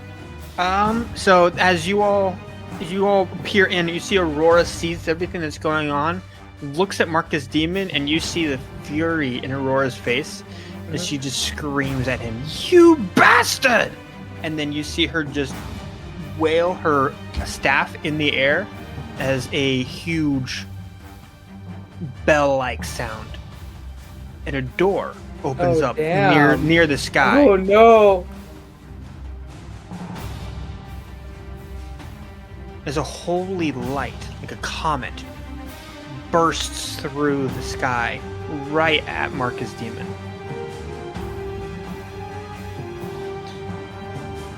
And that'll hit. As she casts Heaven's Door on Marcus Demon. Yeah, fuck that guy. You're fine. You'll. No. As you see him just burning with radiant energy, as he looks like he might be able to take one or two more hits at this point, as he is now crispy. Oh, he's still alive? Barely. This little bitch is still alive? Ghost, you're up. Hit him. Don't kill him. We need to seal him in the gun. So kill him. I'm just gonna run up to him. I'm gonna take aftercut. I'm gonna turn it so it's the flat of the blade and just crack him straight across the skull and knock him clean out. All right, roll to hit. Oh. No. Synthetic 20. That'll hit. Oh wait, let me crit fish real quick. Make this the most epic unconscious ever. Nah, it's still a synthetic 20. Alright, so it's 1d6 plus 8, which is 10 from aftercut, and then since I had advantage because I'm invisible, here comes some more sneak attack damage for a whopping 15, so 25 total flat of the blade damage. Oh, I'm just gonna, after like showing up and seeing Quincy down on the ground, I'm just gonna run up to him, take my blade, turn it flat, throw down the hood, and say, "Hey Marcus, you miss me?" And I'm just gonna crack him. Because I'm still dressed like Glissay. As he just crumples to the floor. And I do want to specify, it is not lethal damage, it's just to knock him out. Yep, he is unconscious. Banjo, you're up. You see Marcus Demon unconscious, but still breathing on the floor. Banjo, can you bring Quincy back? This guy. Y'all see two things. Y'all see in one hand, Banjo's hand light up with like an illuminate light, ready to bring his brother back from the dead. And in another hand, he has the soft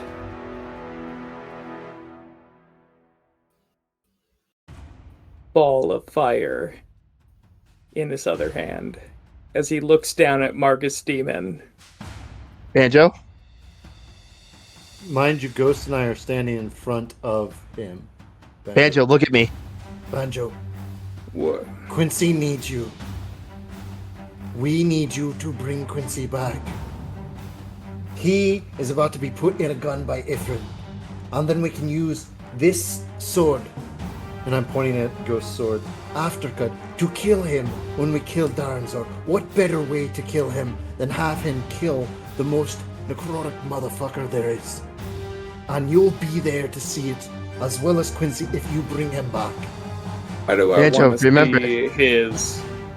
What? His existence? Very beautiful. live? Like, why? Banjo. Why shouldn't he killing go him? to the deepest pits of hell? He's not Because going to he'll the walk deepest out pits. of them. Killing him is what he wants to happen at this point. Don't give him what he wants. Don't. Don't give Mickey D what he wants. Look at him. He's sad and broken on the ground. That's not what he wants. We can broadcast this to everybody in Boss Rye if we want. So, I'm not familiar with how the whole, like, actual ceremony works, but... How do you see this, Time Lord? I would like to point out this is a binary right now that's happening. I'd like to point out that it is still initiative, and I gotta keep to initiative because we're running on a timer here. Yep. All right. So Banjo, it is your turn. What are you doing? All right. Quincy needs you, Banjo. He deserves better than this. And I'm gonna cast Revivify on my brother. That's my boy.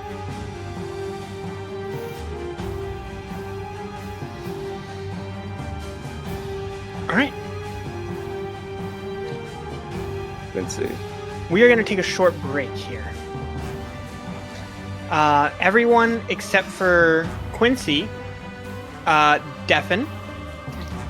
And I will drop a ping in live chat when you all can come back. All right. Quincy, you're seeing everyone argue around your body right now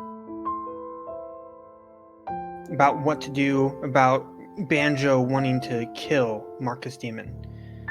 And you see another presence come up beside you and sit down in the dirt. Hey, Quincy. You look over and you can see the Whisper. Hey there. Fancy seeing you here, huh? Yeah, to be honest, I'm not sure what to call you since you don't want anything fancy like, your divine radiance or what have you.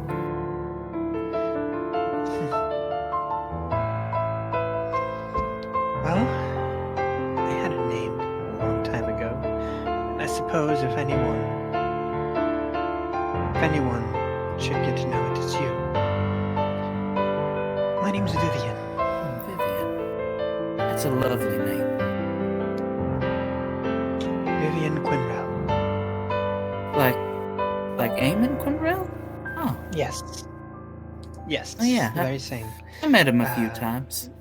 Eamon is my cousin. Ah, I see. But I didn't come here today to talk about me. I actually came here because I have something that I wanted to ask you. Now, this is something I've never done before, so you'll have to bear with me here. I'm still learning this part of the job myself. You know, young goddess and all that. But, I have never seen someone fight for freedom and for adventure as hard as you. I've never seen anyone put so much love into the reason that they fight. So who embodied the things that I truly care about, the things that I represent, as you do. And so, I would like to ask you to become an angel of mine. Now, that comes with job responsibilities and whatnot, but it's nothing ridiculous. I'm looking for a voice on Vittore. I can't stay here all the time. It's getting harder and harder to appear. You know, gods don't usually walk the earth very often. But I would walk the earth, right? would. You would have heavenly responsibilities, sure, but you'd be able to go back and forth. It would require work, but, well, you would continue on as you are now, age-wise, forever. You would work in the Celestial Mountains and down here on Vitore. You would meet with the clergy of a church and help adventurers. You would be the calling of the adventure. The calling of freedom. Same as I'm the whisper. Of both of those things. Wow.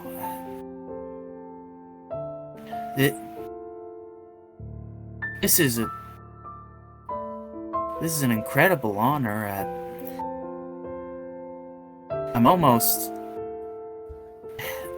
hesitant just because you should save that for someone more important than me, but you name me one person who more embodies the things that I care about than you. Well, I mean, no one comes to mind right now, but Vivian, that is an incredible honor. Don't get me wrong. But before I can accept, there are earthly responsibilities that I have. To Jolene, to kids we're raising. And you would still be able to have those as well. Think of this as taking on a job. It requires you to travel, but the commute's easy when you have wings, huh? Wings? I guess they would be part of the whole kit and caboodle. I mean, so long as I can maintain those responsibilities and walk on Earth and,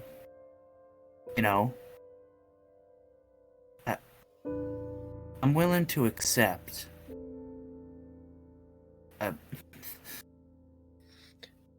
I mean, until you can find someone better for the job, I guess. All right, Mr. Humble.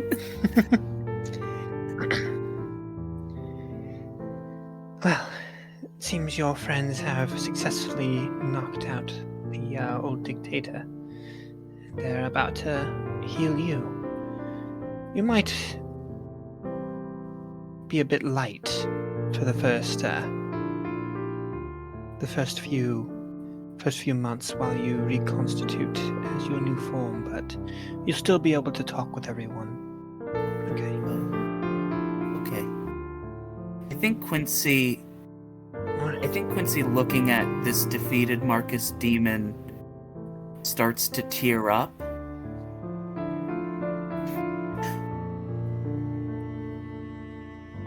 Sorry, it's just... When I was a little kid, I spent so much time afraid of him.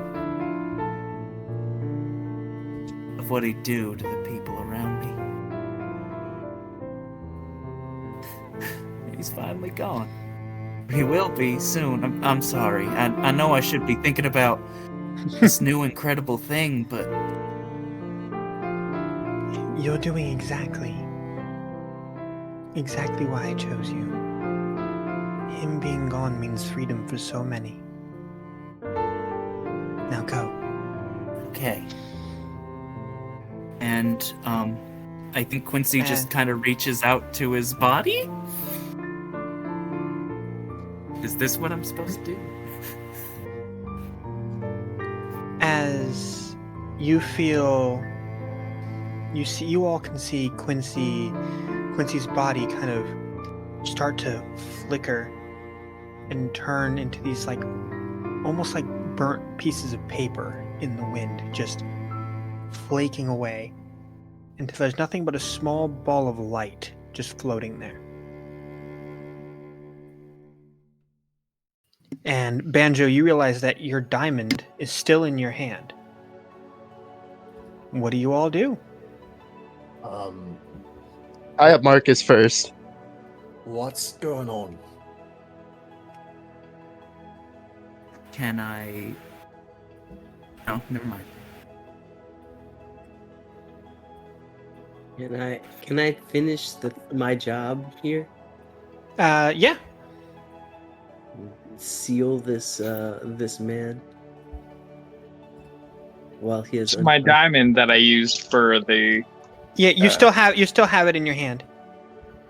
And all you see there is the floating ball of light where Quincy's body once was. Oh. Is that normal? Because I've never seen somebody turn into a ball of light, and I'm looking directly at Aurora. Oh, I don't think it is Trevor. Supposed to work. No, Oh, no, God. no, it worked. You hear the ball of light Quincy? speak out to you. Howdy, y'all. What? It's guilty What? spark. Oh, Just whatever you do, don't say, hey, listen, or I will punch you. Hey, now, come on, that's uncalled for. Quincy. Are you a ghost? No, You're not a ball of ghost. light. And, well, Yeah, Ghost is over yeah, here Ghost by is me. over there. Can you turn the brightness down by Hey. like 30%? I'm gonna turn back into Ghost. I can't stress enough. Tig is fully keening. She's not like it's just tears What- and like a vague recognition of Quincy talking. Now, Quincy, you're not going to go around telling everyone to listen now. No, come on. First, Hey, somebody got my joke. First, the little light ball floats over to Tig, and is like, "Yeah, Tig, I'm fine." And then he floats over to Banjo as best he can, and then he actually he overshoots Banjo, and then kind of rolls back. Oh, what? Hold on, new body. Oh. Okay. Whoa. New Quincy, body. is it okay if I pick you up? No, to don't. help I you? need to figure this out. I mean, she said I'd be lighter, What? but this is a little ridiculous. Well, okay. Good news is I am alive and well, so don't worry about that.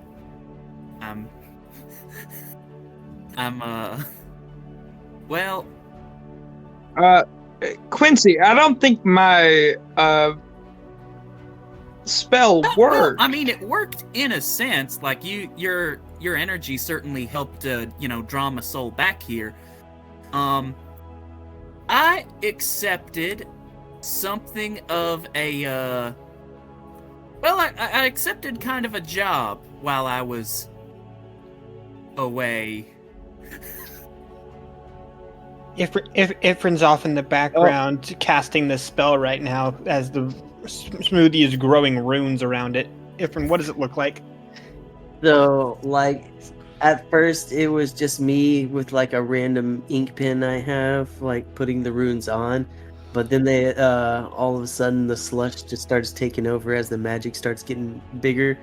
The blue and green energy kind of starts swirling around, and I'm shooting a beam at him, and his body is all spazzing out for a little bit as he's slowly being sucked into the smoothie cup.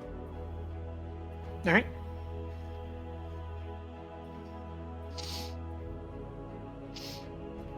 What? And what are you all doing? What the fuck's happening? What? Quincy, usually when you cast a spell, you're back in your original body? What? Well, What's happening? Something very unique and special. So you know how I'm a cleric of the Whisper? Well, Yeah. While I was dead, she came to me, and she asked if I would be willing to be one of her angels, and That's essentially what I am right now. So it was more of a reincarnation and a resurrection, and she provided the materials for that. So you got to keep your diamond, but we are very thankful for your revivify. Well, that's no matter to me. Are you alive? I'm fully alive. I'm more alive than I was when I had a human body. Eventually I will be able to get a full body back. It's gonna take me a bit to figure out. Hold on. Quincy is going to try right now to see if he can form a full body. You are struggling and straining, and your hat and then your asket appear on their little ball cell. Hey, see? Already making progress. Quincy, I know you were an angel before, but now you're just a ball. Quincy, this is so stupid. Quincy, what's happening now? Hey, don't. I want to make you. Hey, listen to me. I want to make sure you get back to Jolene. Believe me, that was. I'm sure that was the first thing I asked. I'm sure your vampire fiance is gonna really love you being a ball of like I wax. said, that was one of the first things I asked. You'll be. Don't you worry. I'm worried. I'm fucking worried. All right. Well, I mean, in a way, yeah, I'm okay. You're okay though. Yeah, I'm fully okay. It'll take me a little bit of time to figure out how to fully become a full body, but it's something I can learn in time. And I already got my hat and my ascot, so that's like most of me right there. While Quincy's doing that, Ghost is just gonna kind of lie down on the ground and laugh. Efren, are you like slurping this smoothie now?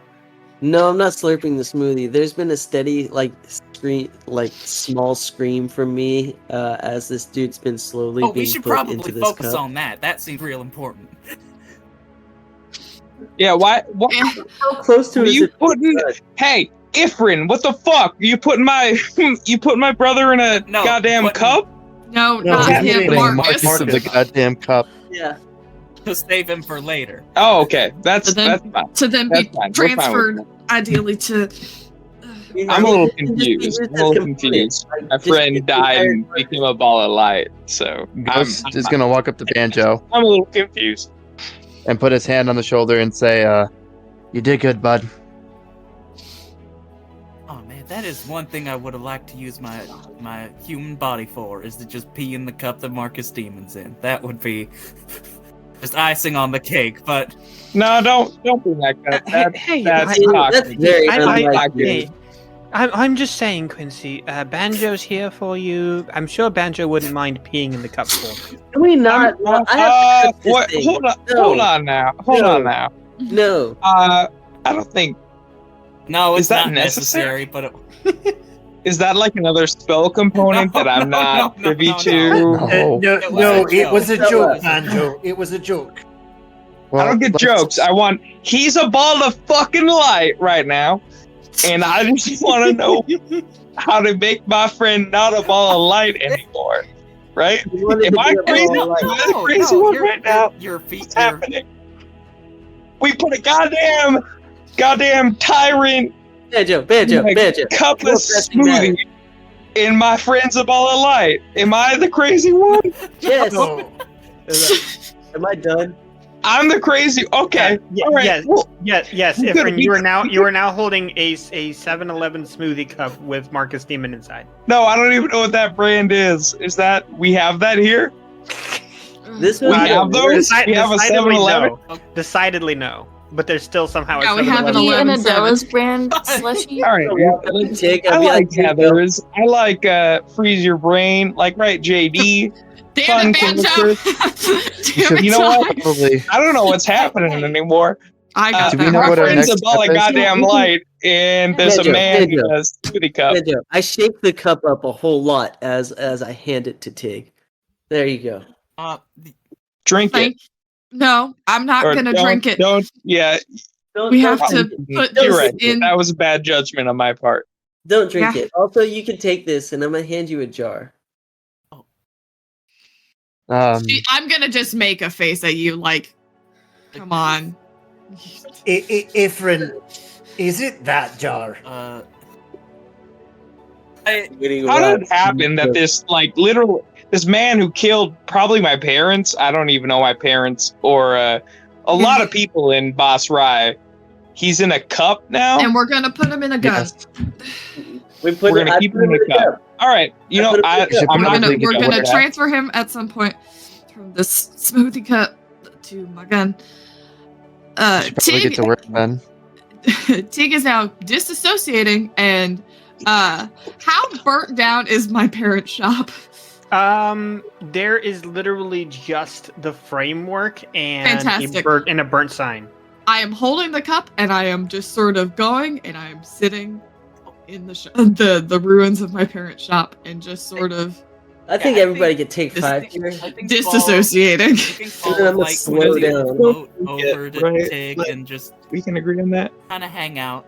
Hey, you need a minute? I'd give you a hug right now, but I need to figure out how to make arms.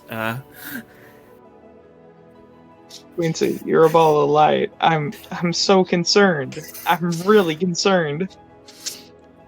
I think Banjo Yeah, needs you more than I do right now. I float. I'm first disassociated.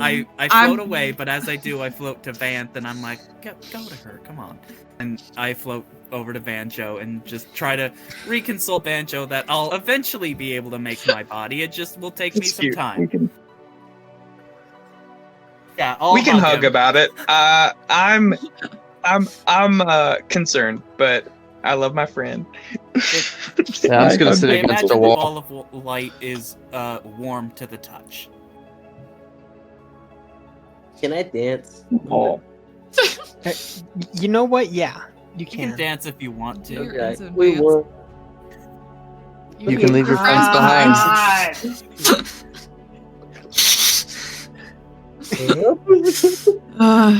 What's happening? I know. I love you I all, know. you stupid fuck.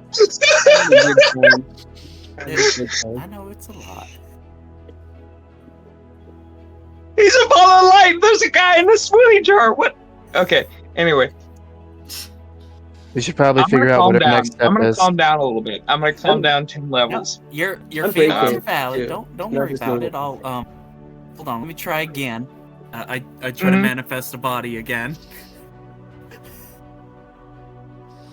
How's that going? You literally pop out just the eyebrows. Oh, okay. That's Oh, So now, no, you that's so can much worse. now you can have expressions without any eyes jeez. though. The True, guy who true. killed my family True. and everyone I've ever loved is in the smoothie jar That I am holding. that you're holding, and I think you're probably the best person to hold it because the other person I would trust to hold it Is the is ball of light. a fucking ball of light. Yeah. Oh boy. Okay. No, I agree Same with you. page. It's Banjo, like, understandable that I'm fully not on that. disassociates and like sits down on the floor, just like. Yeah, right now. a little ball of light Quincy will just hug and console him as best he can without arms. As you can, as no arms. Thank you. Your eyebrows are warm. I Is mean, that weird to say? The entire ball of light is warm. But Hey, Vivs. You also have eyebrows now. Can you turn Can the I? turn the brightness down by like 30%, or can you change colors? I mean, I haven't tried. I'll try to alter my colors. You start hey, strobing. That's fun.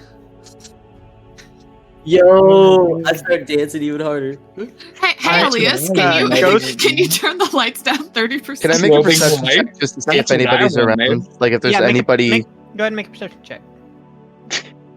I also am going to be doing this. Synthetic 20. 13 for me. Yeah, the only person that you see looks to be a maybe mid-70s old woman who's kind of leaned up on the other side of Liegmeyer with her, like, looks to be like bare bits of cloth pulled over her and has her hands in front of a small little fire trying to stay warm. But she's like 160 feet away. Oh, that's the only other person here, though. I'm gonna walk up to her and just give her my spare cloak and then make my way back to the rest of the party. Okay. Thank you. I'm just gonna give her like a hand wave. Yeah, here's some more extra, and I'm gonna give her like the cloak that I have never worn, that is pretty much brand new, that's in my pack, to her.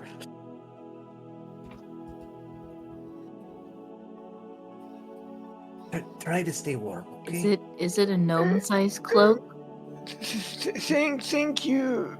It's a normal person-sized cloak, hence why I've never worn it.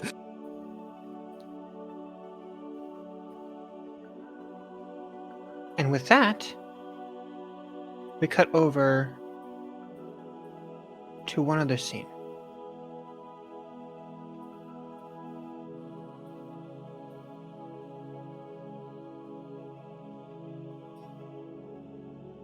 It's several hours before Marcus Demon's defeat.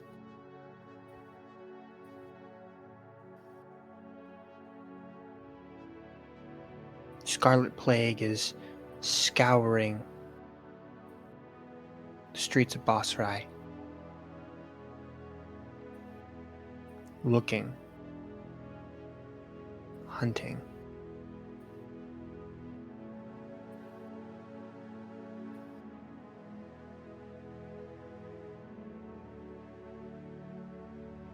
They press their back up against a wall. As one of the top generals of Marcus Demon's armies comes walking around the corner of the wall, they feel hands from the wall, burning hot, scalding, grabbing.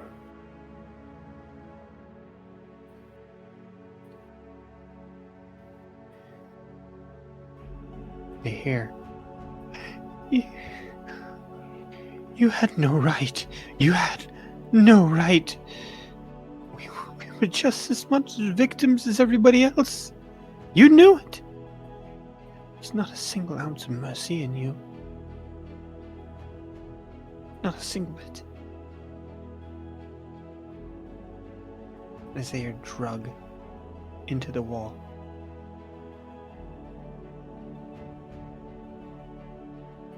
Only thing left behind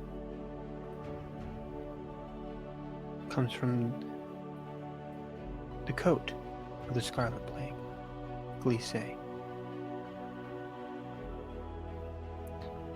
A piece of parchment with a heartfelt letter written by a now widow and a picture of a young family. And that's where we'll end episode 29, Tales of Vittore, Shattered Spirits. Thanks for everyone from Twitch coming to listen. We will see you again next Friday for episode 30, 6 months after the events of episode 29, when Andromeda and Novatori all reunite for new adventures. Thank you, and good night. Damn. RFE? Yo.